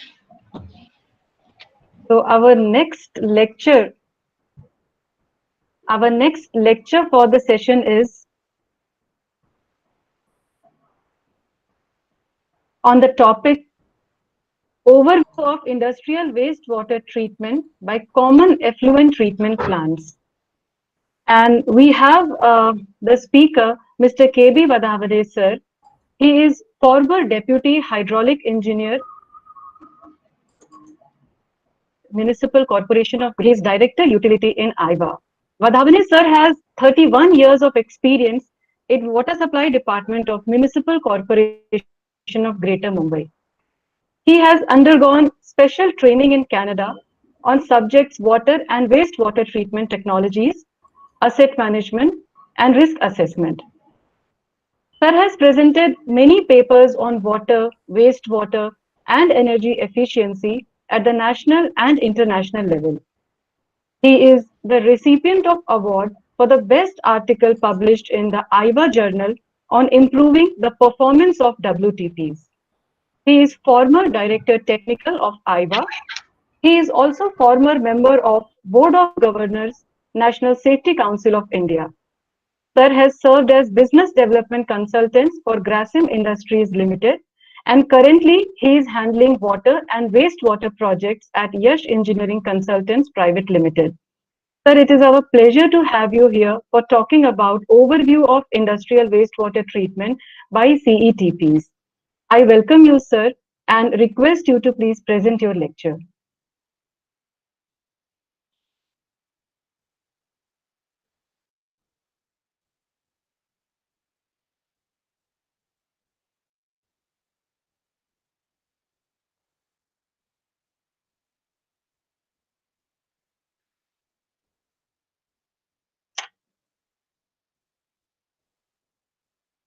Sir, your mic is on mute.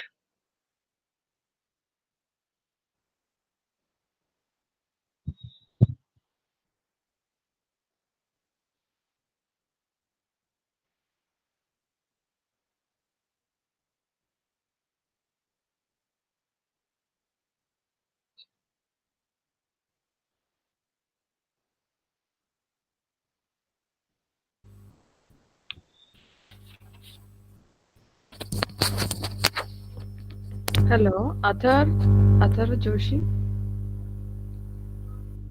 Yeah. Okay.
Yes, ma'am, sir is connecting from his end.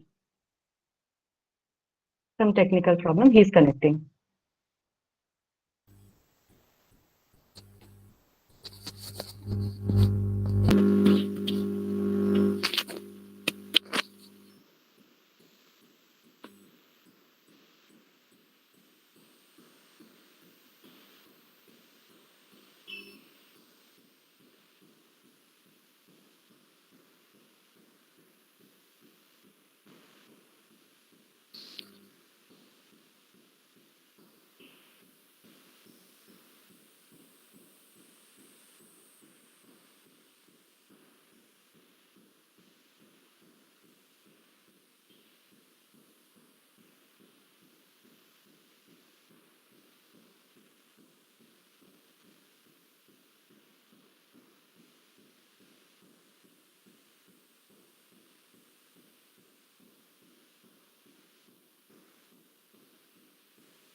Yes, sir.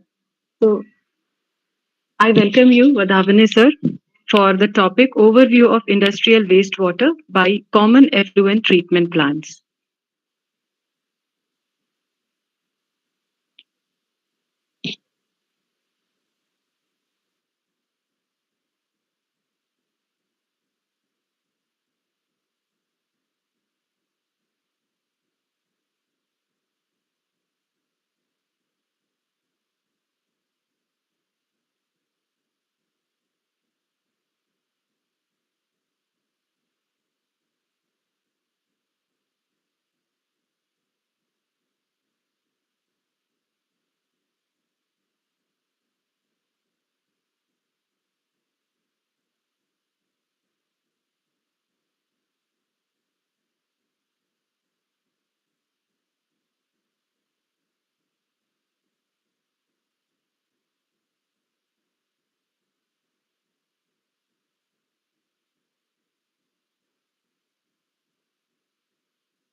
Yes, I think Vadhavane sir is here with us.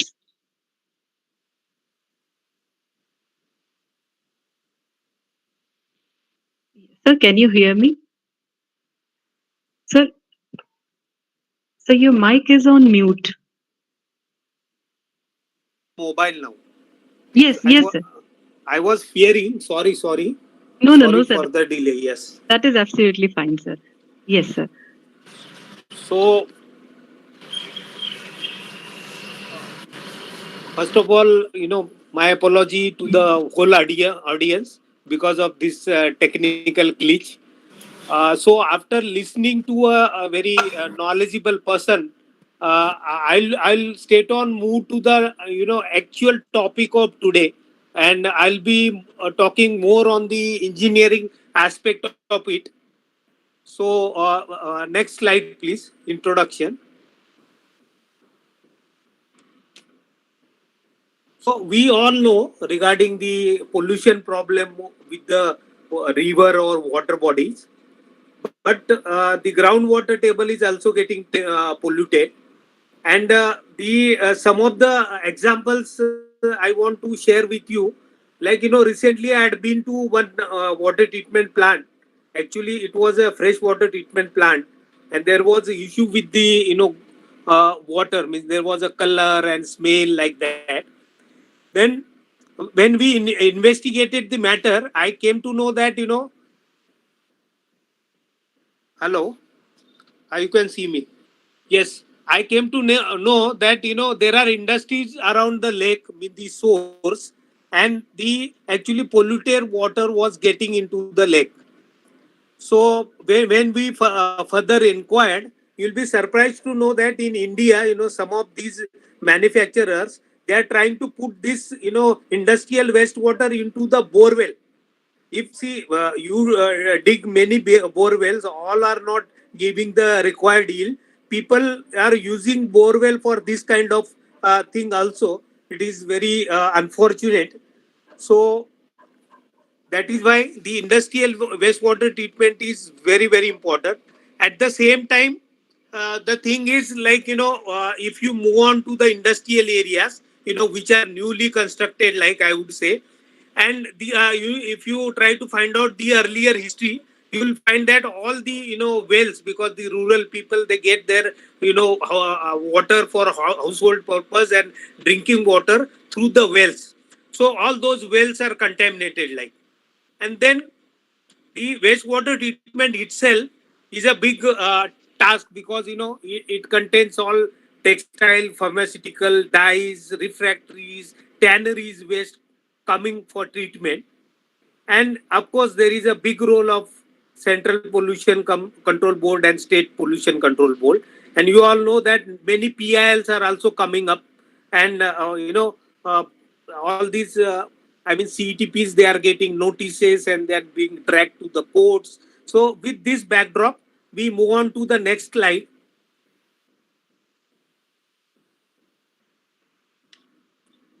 Next slide, please.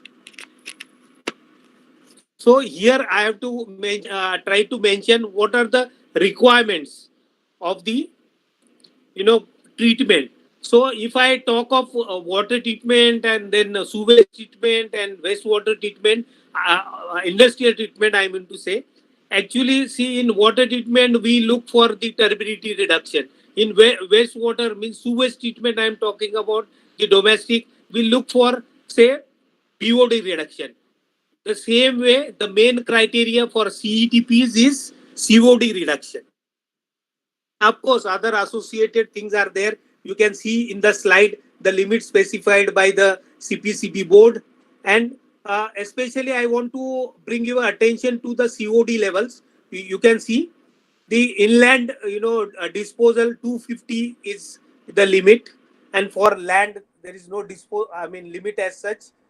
But again, for the marine also, same 250 milligram per liter limit is given. And all other contaminants, especially heavy metal, all those are toxic one, we know. And the limits are specified for sewage treatment as well as our fresh water. The same way, here you can see the limits here. They are little bit more I would say, more contaminants are allowed compared to those two sectors. So next slide, please. I'm properly audible, na? Because I'm doing it from the mobile phone. Yes, sir. We can clearly hear you. Yeah, okay. So I'll try to take a tour. During my assignment with the Grasim Industries last year, I had opportunity to visit all these CETPs, and I solve some of the problems related to the chemical dosing and the process related issues like that. So I thought, why not to share all the information with you. Actually, the opportunity came, and the college and my Sir Bamble sir also requested me, why don't you share that experience with the students especially, and some of the people from the sector also. So accordingly, I have tried to share the information, and the information is on the three plants I have taken as a case study, but it is purely technical and nothing more, I would say, because most of the things you have already heard from the previous speaker. So I move on to my first case study, that is CETP at Dombivli phase 1. And in the first slide, I have just tried to mention few things, like how is the constitution of this particular CETP, how it came into being. Because if you look at the history, you'll find that some of the limits were specified by our forest ministry, and then subsequent development has taken place. and it was the need of the hour to have CETPs. And then it was established on cooperative basis. Means if I talk of the funding pattern, it is something like, center 25%, state government 25%. Then this particular CETP, it is just like a cooperative sector, and for that 30% contribution is expected from the members who have got the industries in that sector. Then 30% it can be loan. So most of the, I would say almost 100% CETPs that has come up in India are based on this model.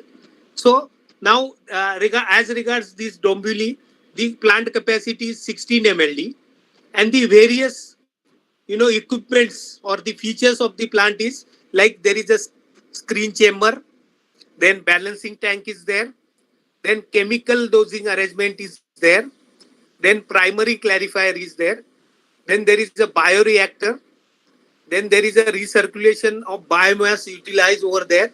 Means the process which is used is ASP, activated sludge process.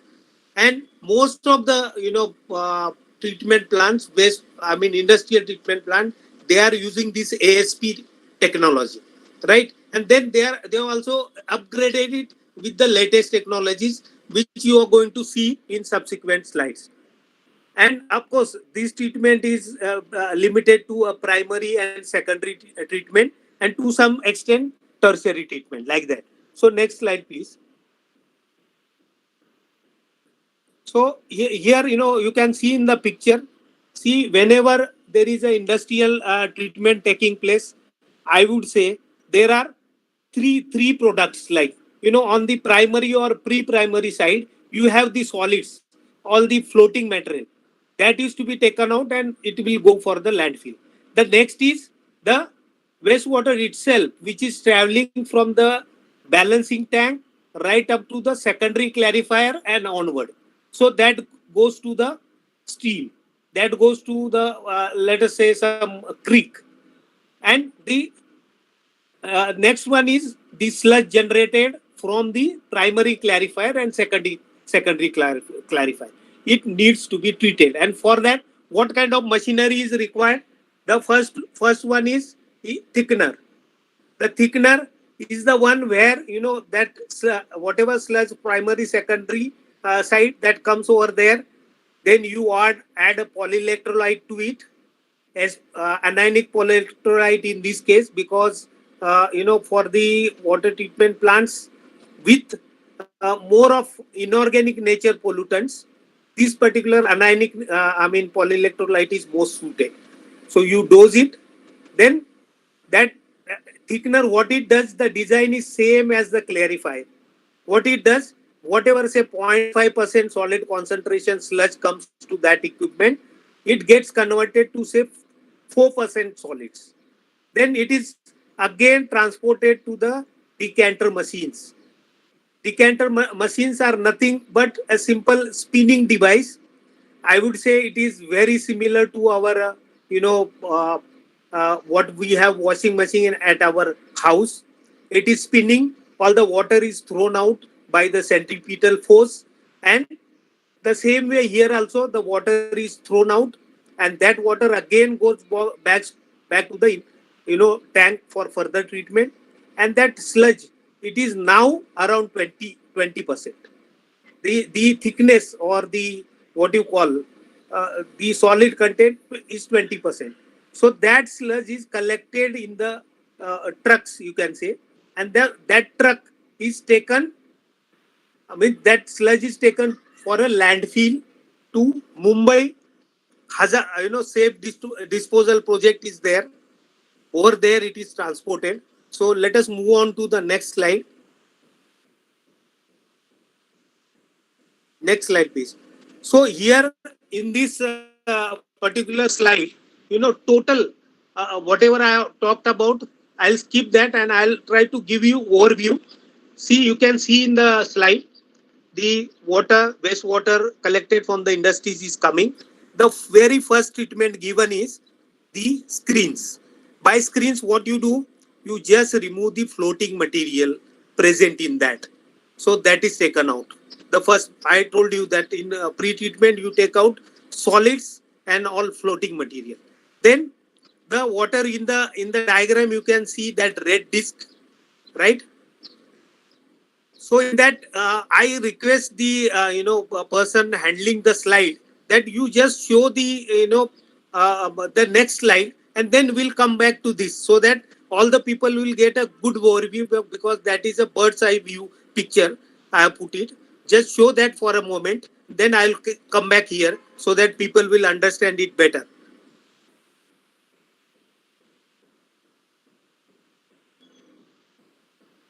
Hello. Okay, okay, he is busy somewhere, it seems. So I will continue with the talk on this slide only. So the aeration, yes, very good, very good, very good. You see, this is the bird's eye view. You can see in this diagram. See, you can see on the extreme right the bigger tank, that is a balancing tank, followed by that at just before, because unfortunately now I cannot move my cursor over there, that is a chemical zone. And then first preliminary clarifier you can see, which is bigger in size. From there the water goes to the bioreactors. The in the bioreactors, that aeration process takes place, and aeration is processes with the help of the flocculators and the aspirators. What does that mean? I'll explain in the process diagram. And from there, the water will go to the secondary clarifier. Secondary clarifier is the one which is smaller, round shape. You can see it over there. And the sludge management area you can see at the back. And just adjacent to that small structure, you see a round shape, that is a thickener. And that centrifuge machine is fitted on the first floor, so that it is easy for that sludge to get loaded into the trucks. So with this actual picture, we go back to the previous slide. So here I'll try to explain the purpose. Balancing tank. Why at all this balancing tank shall be provided? As the name suggests, first of all, it gives the continuous feed for the treatment plant. You have to accumulate the whole thing. Then secondly, the effluent, you all know, it will be either somewhere some plant it will be concentrated, some plant it will be a very diluted form. So uniform concentration can be achieved. Then when this effluent is coming from different companies, it has got different temperature also, so that also gets equalized. And then the effluent, somewhere it will be like alkaline, somewhere it will be like acidic, so that also pH adjustment takes place. So here I would say in industrial water treatment, the role of the balancing tank is much more than what is there in the sewage treatment. Okay. And then regarding the structure of it, how it is, like it shouldn't allow the matter to get settled over there. Otherwise you have to keep on desludging that tank. So the aeration is already fixed over there, and in addition some mixers are also put, so that the mixture always remains in suspension. So that is the first step. Then next is, you can see in the diagram, the chemical dosing arrangement.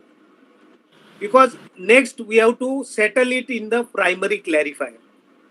We all know that whenever settling is involved, we need to dose the chemicals. See, in conventional, settling, we can dose alum, we can dose PAC, right? But here, the what kind of dosing they are using for settling is, they are dosing polyaluminum chloride and say 0.1 milligram per liter dose of anionic polyelectrolyte. That is for the I mean settling purpose or coagulation purpose. Then what are the other challenges in the water? The challenge could be, it can be highly acidic. Then you want to bring it within the limit specified. Then lime is to be added. Even at times, if it is very, very alkaline, then acid is required to be added. So all the arrangements are made over here. And after addition of all these chemicals, the water goes to the primary clarifier. The function of a primary clarifier is, of course, it is a big settler having detention time of say 2.5 hours to 3 hours. So due to its stillness, the settling occurs. There are scrappers at the bottom, sludge being taken out from there, and it goes to the sludge management. And the top water is collected through launders, and it goes to the in picture you can see those blue bays. Those are nothing but bioreactors. Why they are called bioreactors? Because it's a biological process taking place over there. How it is taking place? It is the microorganisms which are converting this biodegradable waste, right? And then carbon monoxide and water is generated, right? Then in order to have a proper functioning, one very important aspect is there in ASP, that you need to recycle biomass. So how this is being achieved? Because this water, whatever clear water from the bioreactors, it travels to the the secondary clarifier. Again, functioning of the secondary clarifier is the same as primary.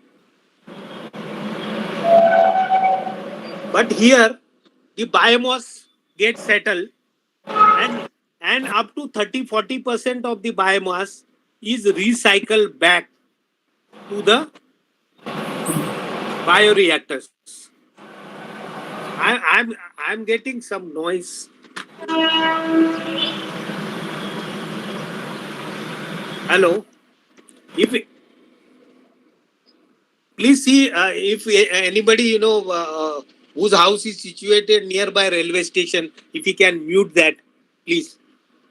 So I was trying to explain you regarding the bioreactor, functioning of the bioreactor, how this ASP process takes place. So now the clear water, it will go to the secondary clarifier, and the biomass 30-40% will be recycled and biodegradation will take place.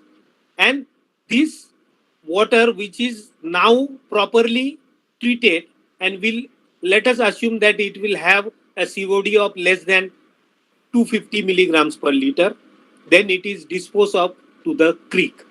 And regarding the sludge management, I have already explained in detail. Okay, so we move on to next slide now.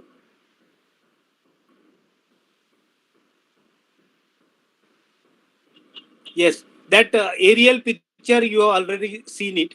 Now I'll take you to this, WAPI plant. The characteristic of this WAPI CETP plant is that it is probably the biggest plant in India, and it may be that it is facing the biggest challenge in India, I would say, because a lot of industries with a different kind of effluent, dyes, then pharmaceuticals, then textiles, and refractories and whatnot. All of them are situated over there. So whatever effluent is coming to the CETP, it is heterogeneous, and a lot of challenges are there.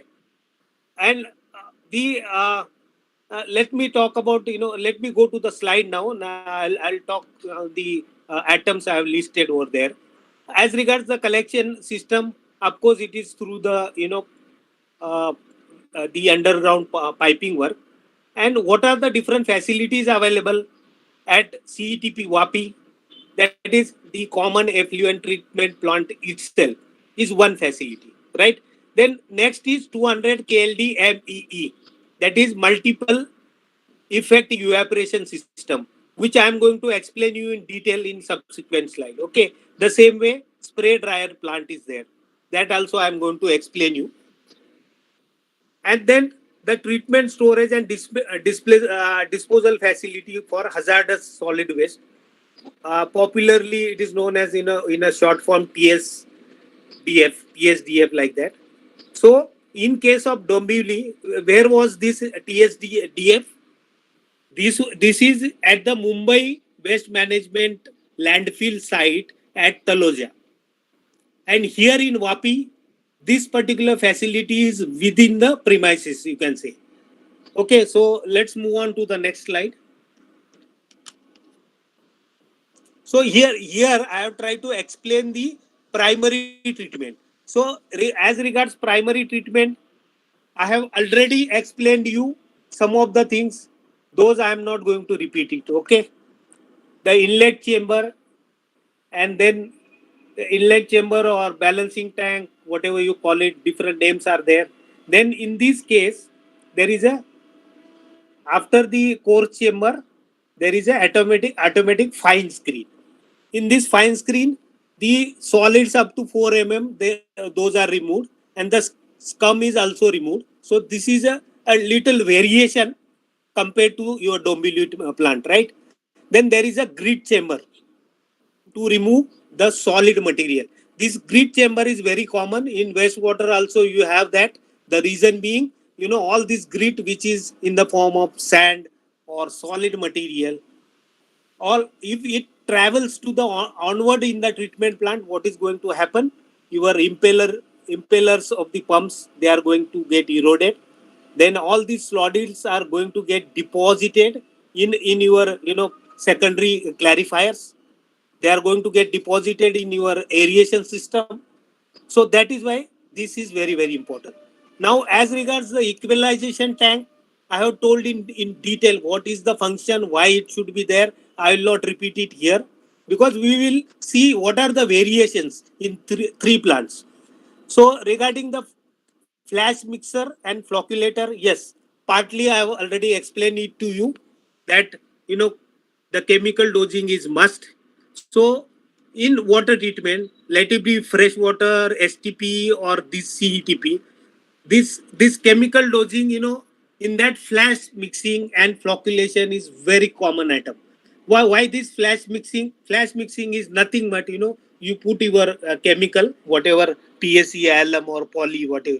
Then the flash mixer is running at a RPM of say 100 or so, 96 to 100. So it's a rapid mixing. Then next in the flocculator, it is the same kind of machine, but the RPM is less, up to say 5, 6, 7, 8 RPM. Then what is the function of flocculator? The function of flocculator is that with the addition of these chemical, the flocks are getting formed. So those flocks need to grow.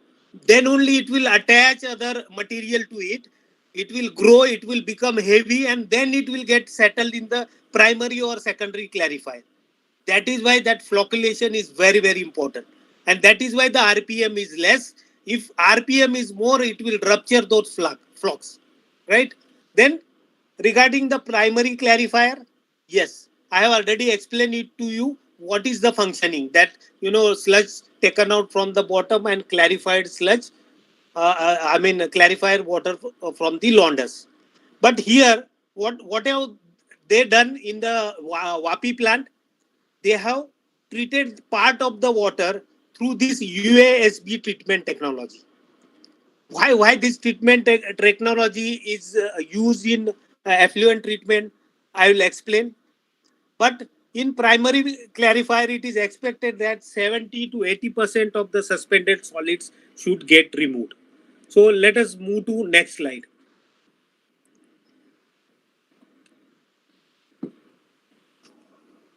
Next slide, please.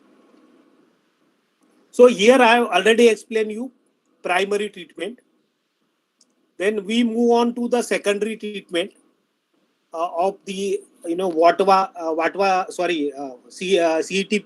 WAPI. WATWA is next. So as regards the aeration tank, some of the things I have already mentioned it to you. that MLSS is very, very important. MLSS is nothing but the biosolids or the biological matter present over there. So in case of CETPs, the level required is around 4,000 to 6,000 milligram per liters. That much of MLSS should be there. Then and then only the process is going to be very effective. So it is a task for the operators that they maintain it, and that much of biomass should be available for recirculation from the secondary clarifiers. So with that, I move on to next, thing which is introduced in this particular tank, plant, that is upflow aerobic sludge blanket clarifier, or the UASB reactor, you can call it, right? This UASB technology is used all across, world. Uh, in some countries, it has got a more acceptance. In some countries, it has got a less acceptance. Some plants are entirely based on this, but here in Vapi you see that part of total whatever 55 mld is treated, 15 mld is taken to this plant after primary clarification. So how does this plant work? This plant work is nothing but, you can imagine a vertical vessel. The the effluent which has come from the primary clarifier, it is introduced at the bottom. The flow moves up. Then there is a sludge banquet at the bottom. That whatever flow is going in upward direction, that sludge blanket, which takes initially while commissioning such plant, that takes it takes time to form that sludge blanket. But once it is commissioned and retained, then it does its job onward. So what is happening is, like, it is going up. So that sludge banquet will act like a net or a filter, and it will entrap all the solids, or rather the suspended matter, which has grown in size, which has grown due to our clarification, flocculation. It has grown and it gets entrapped, and clear water that comes out is further treated. Then what are the advantages of this? Normally, high strength wastewater is taken care by this USB technology. Then whenever the pharmaceutical pollutants, they are very hard to remove. So there also this technology is very, very useful. Then of course the secondary clarifier I have already explained, it is the same. So let us move on to the next slide. Yes, regarding the sludge handling, here the only variations we will try to see. Of course, the sludge from primary and secondary, it will be brought to the decanters through thickener, and same then it is taken to a landfill. They have got their own landfill facility available, and then whatever overflow is there from thickeners and the leachate from the decanter goes to the filtrate tank, which is again brought back to the system, and sludge from UASB and RAC is dewatered through decanters. Means in addition to our regular primary secondary, because all these additional atoms are fitted over there, so the sludge from those equipments is also taken for sludge treatment. Then there is a interim, because they are collecting this sludge into the used bags. Then those bags are put into sludge drying beds, where all that leachate comes out and is being treated. And then that dried sludge, then that is taken to a landfill area, which they have developed of their own. So let us go to next slide, please.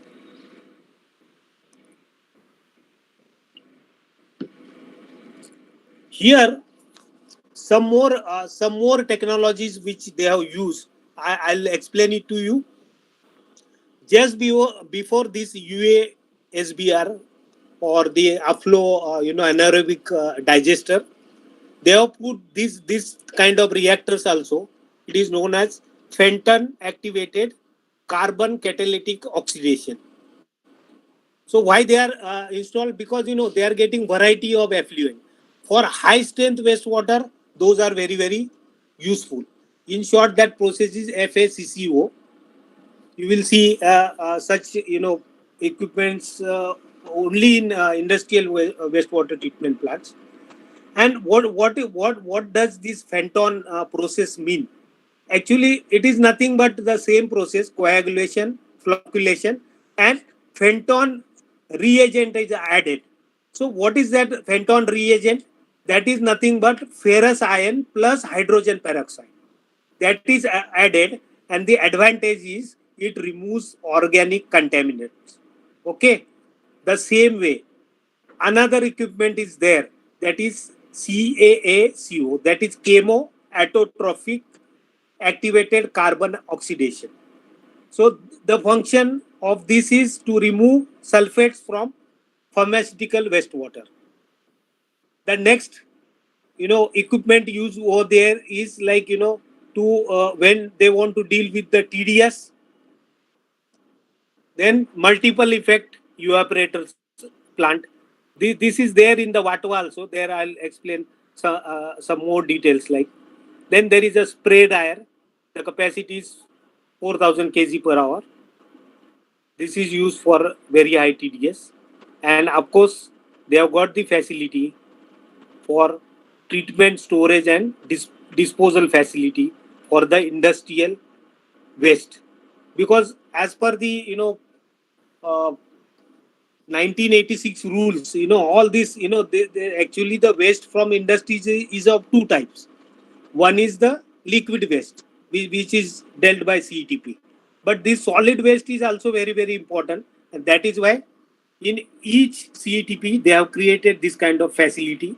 At least I would say this WAPI and WATWA, they have created it. Next slide, please.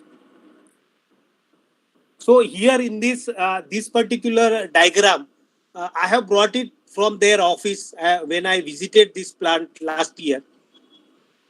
And whatever I have explained it to you, it is in nutshell. You can see the effluent coming, then the main inlet chamber, then the core screen, then auto screen, then grid chamber, equalization tank. So all those I have already explained it to you. And at the left hand side, you can see for the highly concentrated sludge, CME effluent is there. That is multiple effect evaporators. Then the sludge dryers are also there. You can see 4,000 like that. And then means many things are put in parallel to take care of the industrial wastewater challenges. Next slide, please. So here is an overview of the. So I have tried to explain you the entire process. Here you can see, in the beginning, some of the balancing tanks you can see with aeration.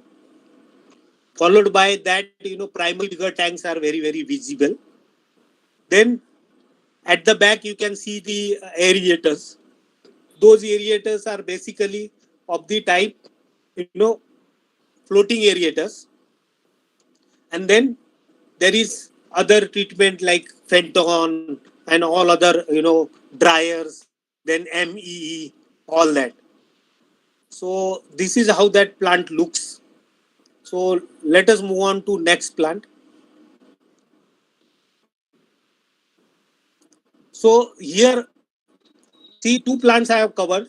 I have already dealt with the variations in that, in terms of the process, in terms of the equipments. Here, this Wattwa plant at Ahmedabad, this is one of the best plant I would say in India, because they have also bagged some of the awards. And the way people are coming to our Bhandup complex plant in Mumbai to see the water facilities, and it is one of the best. The same way, if you look, all around India, then if you want to see a good plant or the best plant, I would say it is this Wattwa, plant. it has got many more facilities, and the means continuously they are upgrading their facilities, to cope up with the challenges. So how is the plant? The of course the again the structure is the same cooperative nature.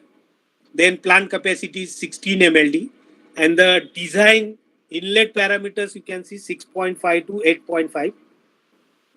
TSS is 600 milligram per liter, and COD is 3000 milligram per liter. BOD is 1200 milligram per liter. You can see the COD levels are very high, being industrial effluent plant. Then next thing I have tried to mention here is what are the different facilities available. That 16 MLD plant itself, one facility, right? Then multiple effect evaporator with 8 effects. This is another plant within that premises. Then spray dryers, 3 numbers, 624 KLD capacity. This is the next plant. Then secured landfill facility for disposal of hazardous solid waste. Next facility. And the one which we have not seen it previous is novel spent acid management facility is there. This has been created for disposal of spent acid from member units located in Odha or Watwa or Naroda GIDC like that. So let us move to next slide, please. So this is regarding the collection system. The collection system of this particular plant is very big. Some 674 units are discharging into CETP. And some of the things which, as an engineer, we should know that how is the effluent management at the industry level. Like they are required to treat it at their level, bring that effluent level to the required levels or the permissible levels which the CETP plant is allowing. Then that they will take that effluent to a overhead tank. From there, it will flow by gravity to the some 92 sumps they have created, and then the effluent from those 7 sumps is pumped by means of seven pumping stations, and those 7 pumping stations will have their force main or rising main of HDPE piping, right, and that will take the waste or effluent to the actual CETP. This is the journey of the effluent from the producer of that effluent to the CETP. And of course, there is a sampling provided, because sampling is in terms of what is the quality, because they have to maintain the quality. The members, they should not send it a material which is having more TOC than prescribed, more COD than prescribed, more BOD than prescribed. Even for heavy metals also, they have put some penalty. If they are sending it more than that, then they are penalized. So there are the sampling equipments. There are valves fitted on the this collection side. Also, the TOC analyzers are also fitted online, which are continuously monitoring the quality of the effluent that is coming to the CETP. So with this overview, collection overview, we move on to next slide, please. So I have already shared with you that the members who are polluting the or who are collecting this polluted water, they need to have a pre-treatment at their end, and the inlet norms, whatever design norms are there for the CETP, they become the inlet norms, right? Means the norms given to the those stakeholders is the norm for the CETP design, and it is the same which I have explained it in the previous slide. Then always when we talk of some treatment, let it be water treatment or sewage treatment or in this case effluent treatment, people always ask what is the cost. So these are the costs which I have obtained. They are means maybe 2 years back. They are charging to the members on TOC basis. The TOC is total organic carbon. You all know. So rupees 20 per kg of TOC. That is how they are charging, and probably they require rupees 15 to 18 per cubic meter of effluent as a input cost. That is their operation and maintenance cost, we can say, or everything. Capital cost also. You can take it. So it comes to 15 to 18, and out of the profits generator, they are doing all the other developmental work, research and development. They are also doing some social activities in the vicinity. So next slide, please.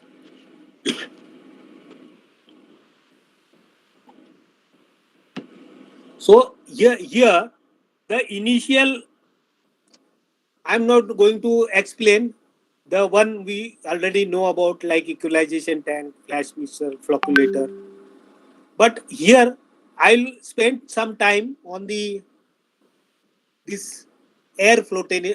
Means there is some different technology adopted here. See, always you'll find primary clarifiers there for these CETPs. Primary clarifiers are also there for the STPs, but at times they are not used for in case of certain technologies.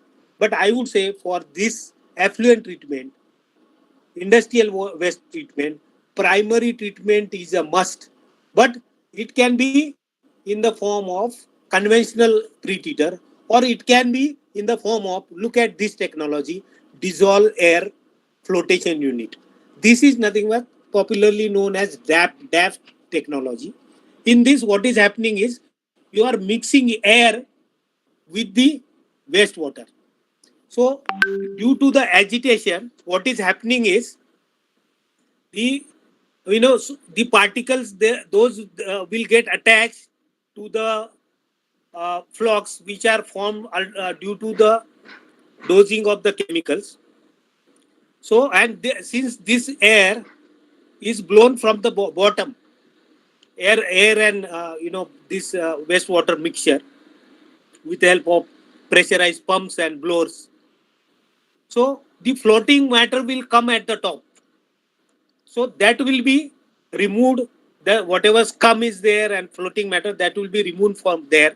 So this is the difference between the conventional clarifier. We remove all the waste from the bottom. Here, majority of the waste is removed from the top in case of DAP technology. And of course, there is also settling happening at the bottom. That is also removed, and that is taken again, the primary settler or DAF, and secondary, the sludge is taken for sludge treatment, which I have explained you in detail. The same way, the aeration tank, you can see in a picture, that is nothing but an aeration tank. I have studied this aeration tank, why it is looking so inside big circle and outer circle. Actually, I had been to Canada and I visited one plant in Bob Cajun. Similar arrangement was there, in the inside this thing, aeration takes place inside basin, and in the peripheral basin, I would say, actually settling occurs. So that way there is a space saving and footprint is reduced. Same technology is adopted in this case, but later on what they did is they were required to enhance the capacity of this plant. So they removed this secondary clarification from here, and in the outer periphery also they have put all the aeration system, and they have constructed new secondary clarifiers. So this is something different which I wanted to share with you. So let us go to next slide.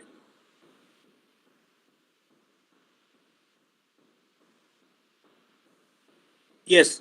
Again, the same thing, treated effluent disposal. In this, there is one thing important, that whatever effluent comes out from the secondary clarifier, it goes to the Sabarmati river. But before it goes to Sabarmati river, eh, there is a STP plant at Tirana, and that treated wastewater is mixed with this, so that there is a further dilution, and then it is discharged into Sabarmati river. So you can see this kind of combination, because then our objective should be that go on diluting it so that it is not harmful to the water body over there. In sludge treatment side, of course, the same thing. The sludge from the DAF, sludge from the secondary clarifier goes to thickener. From thickener, it goes to the centrifuge. From centrifuge, the sludge is taken for landfill. Then at the landfill area, there is a sludge dewatering is already there. Like those beds are created where it will get dewatered, it will get dried with the help of the sunlight, and then it will go to the secure landfill disposal. So I have got a separate slide on this. So let us move further.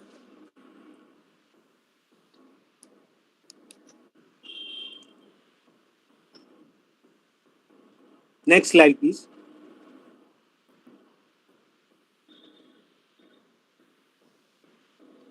So some of the performance improvements I have already talked regarding this Watwa plant. But what were there, like upgradation and augmentation of aeration system? I have already explained how they have converted, that aeration basin, rather the secondary clarifier, which was just along the aeration basin, into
sorry, again there was a disturbance.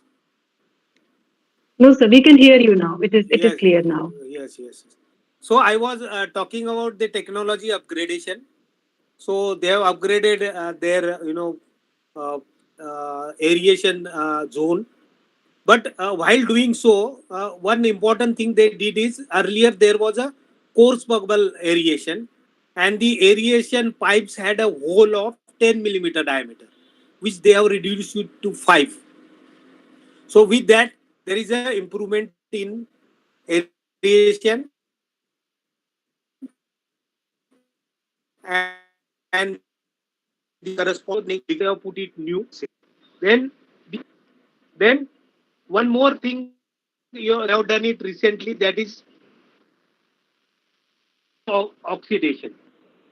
With the help of a oxidation, they expect that there will be further improvement in the, oxidation process, and they will be achieve that COD of 250 and below.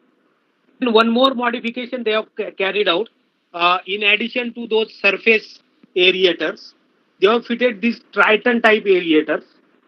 So in the Dombivli plant, I forgot to mention that there were also surface type aerators, and part of that plant is fitted with the aspirators. Here also, part the plant is fitted with Triton type aerators. These are nothing but the units, which are self-contained. You can see if you imagine the functioning of surface aerator, all the oxygen is added or the air is added at the surface of the water. So it is always advisable to have a uniform, air distribution within the tank. So for that, now new technologies have come up, wherein there is a motor gear arrangement shaft, and the air injection arrangement is at the bottom.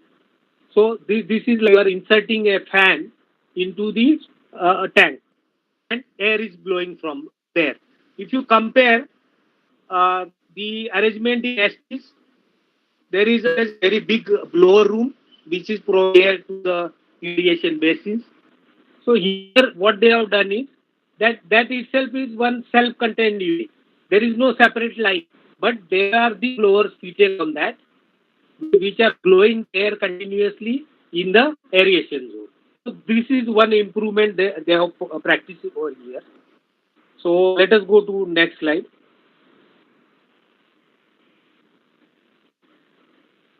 Yes.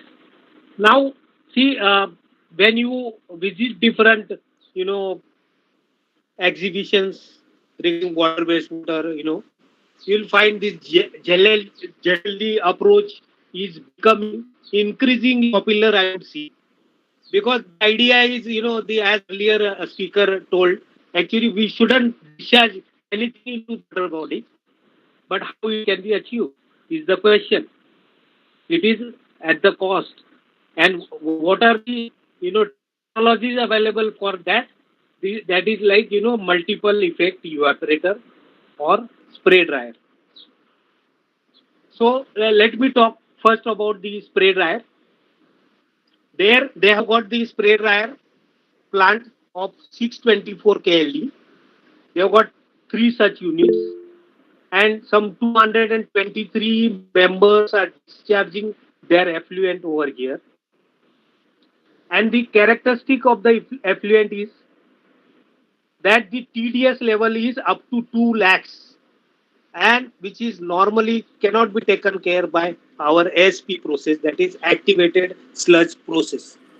So what they are doing here is concentrated effluent of 2 lakh TDS which cannot be treated. A spray dryer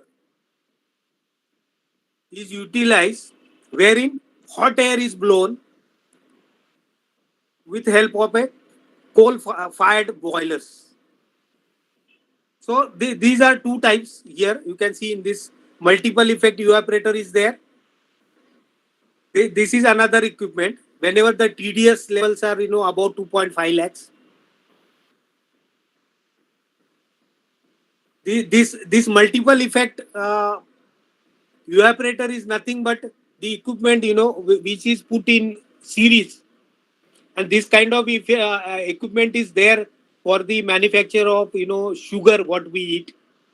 This is nothing but evaporating instrument with a energy efficiency. So if you Google it or if you get a separate information, it can be had on these two technologies. Those are now popular for this zero liquid discharge kind of approach. So I move on to the next slide, please. Yes, secure land facility, you can see it over here. Actually, they have created two facilities. That is there, they call it SLF 1 and 2. Those are already, completely exhausted, those sites. So they have done the entire treatment for the leachate and final treatment of that solid waste. And in the picture you can see whatever greenery you see, those are the closed landfill areas, and the one you see at the top is the third, landfill facility, which is now in use.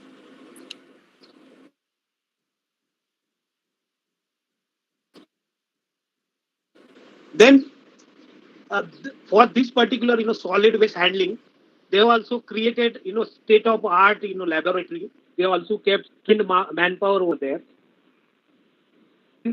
Continuous monitoring of analysis of solid waste received at SLF and leakage is going on. The same we are monitoring air quality over there. They are also monitoring groundwater quality and the analysis of vent gases is also continuous activity over here. Let us go to next slide, please.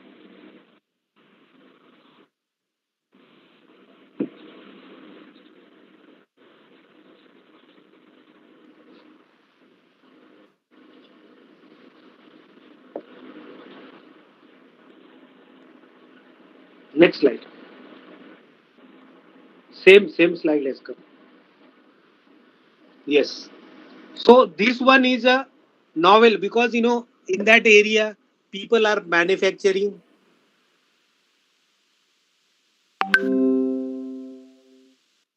concentrated forms of acids are manufactured. So how to deal with that? You know, this is a novel idea. Even in case of Watwa or the Dombili plant, let me tell you, for coagulation purpose, they are not using the virgin PAC or the PAC which is manufactured by some good companies. What they are doing, because some of the plants, they are already using some of the material and this spent PAC is their byproduct. So they are procuring that byproduct, they are using it for the treatment, and that is how it's a kind of recycle. The same way, in this case, the acid is being recycled. How it is done, let us see. The segregation and collection of spent acid received at site in different tanks depends on the concentration of sulfuric acid and other properties. So in first step, what they have done, the colorless and concentrated spent acid is directly supplied to the actual users in that vicinity so that they can utilize it as a raw material in process for manufacture of value added products such as superphosphate, which is one of the fertilizer, then ferrous sulfate, this is one of the coagulant, then alum, this is again a coagulant. Of course, virgin alum should be used for freshwater treatment, but for wastewater treatment, it can be used. So, this kind of recycling, they have practiced it here. Then what they are doing with the other part of it? The rest of the spent acid is neutralized using hydrated lime for the production of gypsum, which is supplied to the cement manufacturing plants. See, gypsum is used by cement manufacturing as well as, as a putty also, people are using this gypsum. So, this is, see how the value added product is created out of that spent acid. So, the waste water, then of course, there are the byproducts. The wastewater generated in filtrate is treated in ETP consisting of primary and secondary treatment facilities, and the effluent after treatment is spent at CETP. That is regarding the other liquid thing that is coming out, okay, because that facility is already available over there. So total handling capacity of this plant is 1.5 mld. Average acid content is 0.4 to 0.5 million liters per day. Waste to be reused out of this is 20% by weight of H2SO4. And if waste to be converted to gypsum is 0.5 to 0.8 million liters per day. And yes, they can sell up to 30 tons a day of gypsum produced by this method. So it reminds me of my trip to a wastewater treatment plant in America, wherein they are producing fertilizer out of the sludge that is generated from the wastewater, because it is rich in phosphorus and nitrogen. The same way, here how the recycling is done is worth noticing. And this Watwa plant, that is why is regarded as one of the, you know, very technology provision plant, we should say. It has got many facilities in the plant. Next slide, please.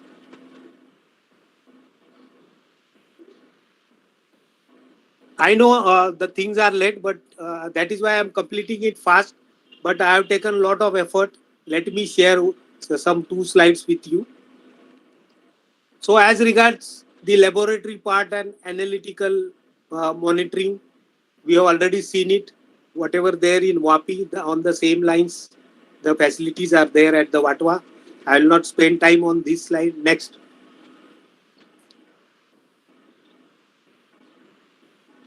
So, since you know the very topic which the college has designated today for the deliberation is industrial wastewater water treatment. So, I have tried to list out some of the challenges. What are they? The one is COD TSS not possible to reduce certain limits.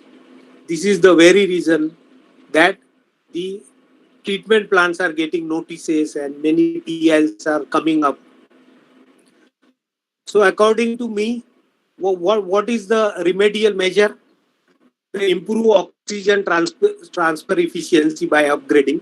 This you have seen in case of WAPI plant how they are doing. Then augmenting present aeration system, like coarse aeration, you can take it to, you know, fine bubble or medium bubble aeration. That's way in settling also you can go for latest technology. You can utilize clariflocculator, I would say. Then some of the chemicals are also available for the bioculture. Those can be used. Then next challenge is improving flocculation and settling. How this can be achieved? This can be achieved by the specialty chemicals. Then activated carbon. So with that, color removal, which is another big challenge, can be taken care of. Then next is, you know, I have moved around in these plants, and I found that selection of right type of a coagulant is a very big challenge for the operators of these plants. So the right thing is you should do the laboratory analysis. You should also practice it on the field on pilot basis. Which coagulant is suited the most? The reason being, the some of the, you know, effluent is organic in nature, some is inorganic in nature, and the effluent is not coming, you know, in a uniform way. You know, there is variation in the you know, its concentration also. So there is very big challenge. Then the another challenge which is faced by these CTP operators is notices from regulatory authorities and PILs, which I have already talked about. So what could be the measures for this? Measures is like, you know, in India, I tell you, the plants are built, equipment is made. I mean, the equipment I'm talking about. But later, people do not pay attention to operation and maintenance. So these need to be proper operation and maintenance is, and I don't think that there could be problems like this. Then another problem which I have noticed is like there is the jobs are not there. Means if you talk about the government organizations, the jobs are transferable. So some of the problems which are noticed, you know, in Blue Moon, I would say, there are no people to address that. So some process experts has to be developed.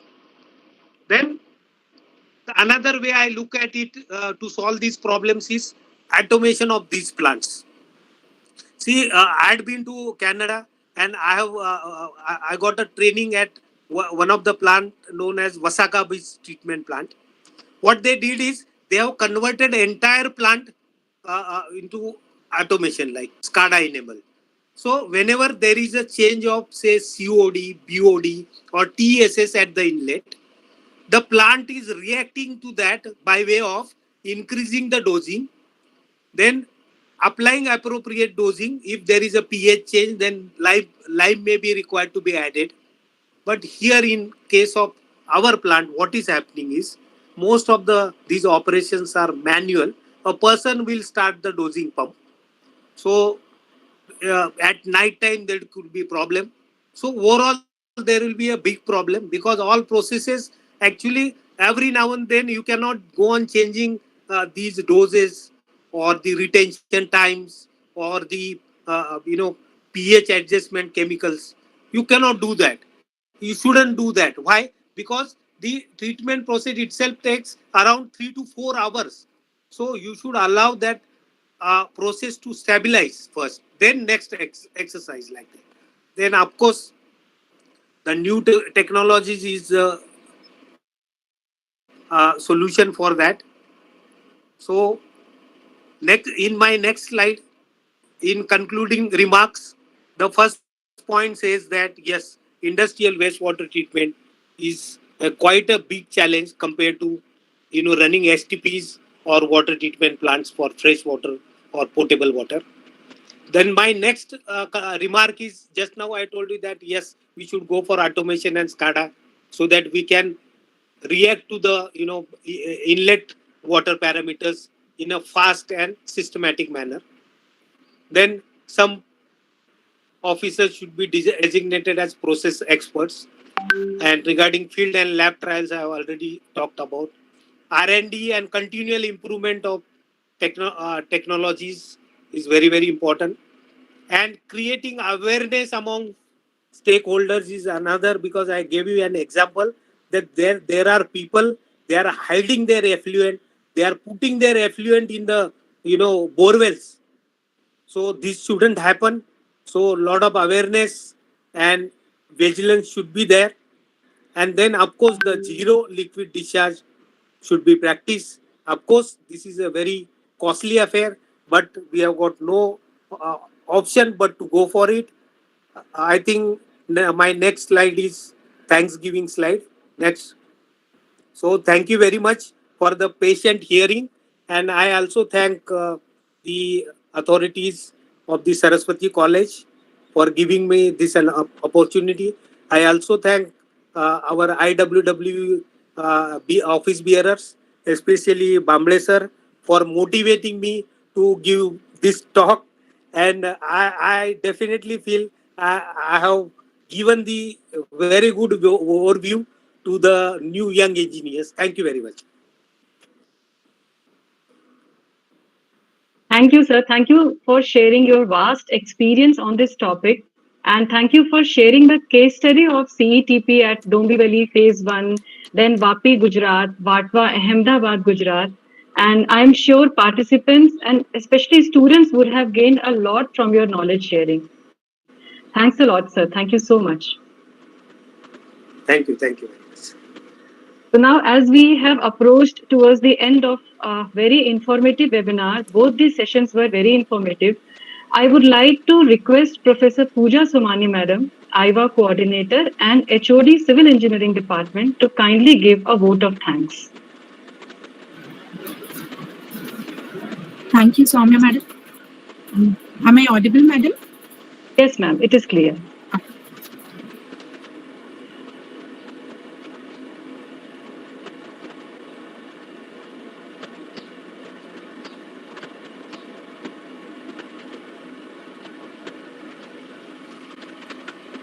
Not audible?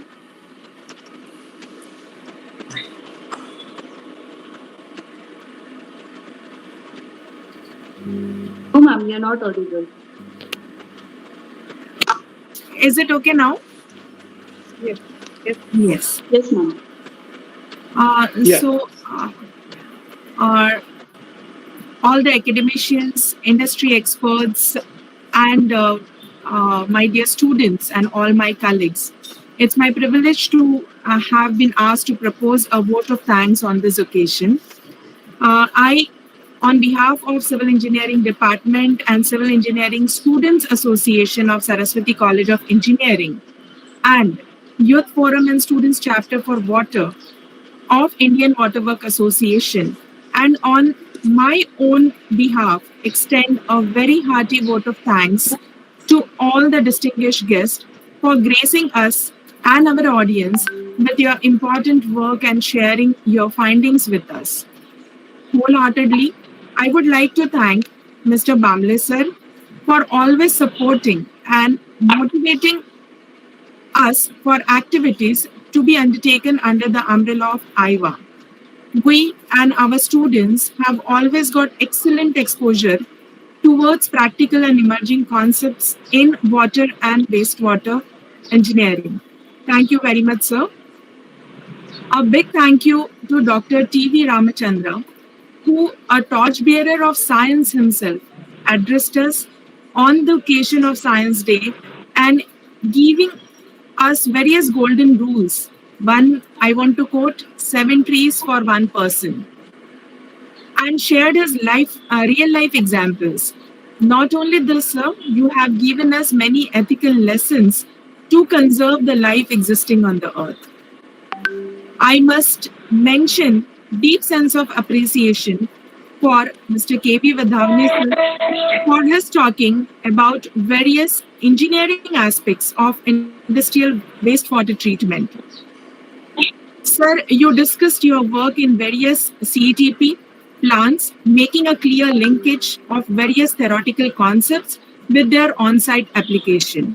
And at the end, we got very clear overview of various challenges and their remedial solutions for CETP plants, as well as wastewater treatment.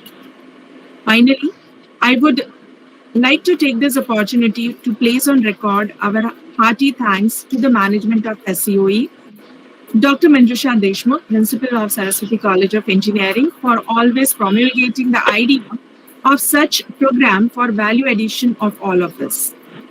I also extend my thanks to Indian Waterwork Association, Mumbai chapter, for ever-ready support and enormous cooperation in organizing such events. I would also thank Professor Roshni John Madam, Head of Civil Engineering Department, Shift 1, for always supporting such initiatives which have been undertaken. Well, respected guests and dear participants, an event like this cannot happen overnight. The wheel starts rolling week back. It requires planning and a bird's eye for detail. I really appreciate Dr. Soumya Singh Madam and entire students team, CESA as well as IWA, for making this event happen in this manner by beautifully imbibing technology for its utmost utility. I cannot thank everyone enough for their involvement and their willingness to take on the completion of tasks beyond their comfort zone. Thank you, one and all, once again. Have a good day.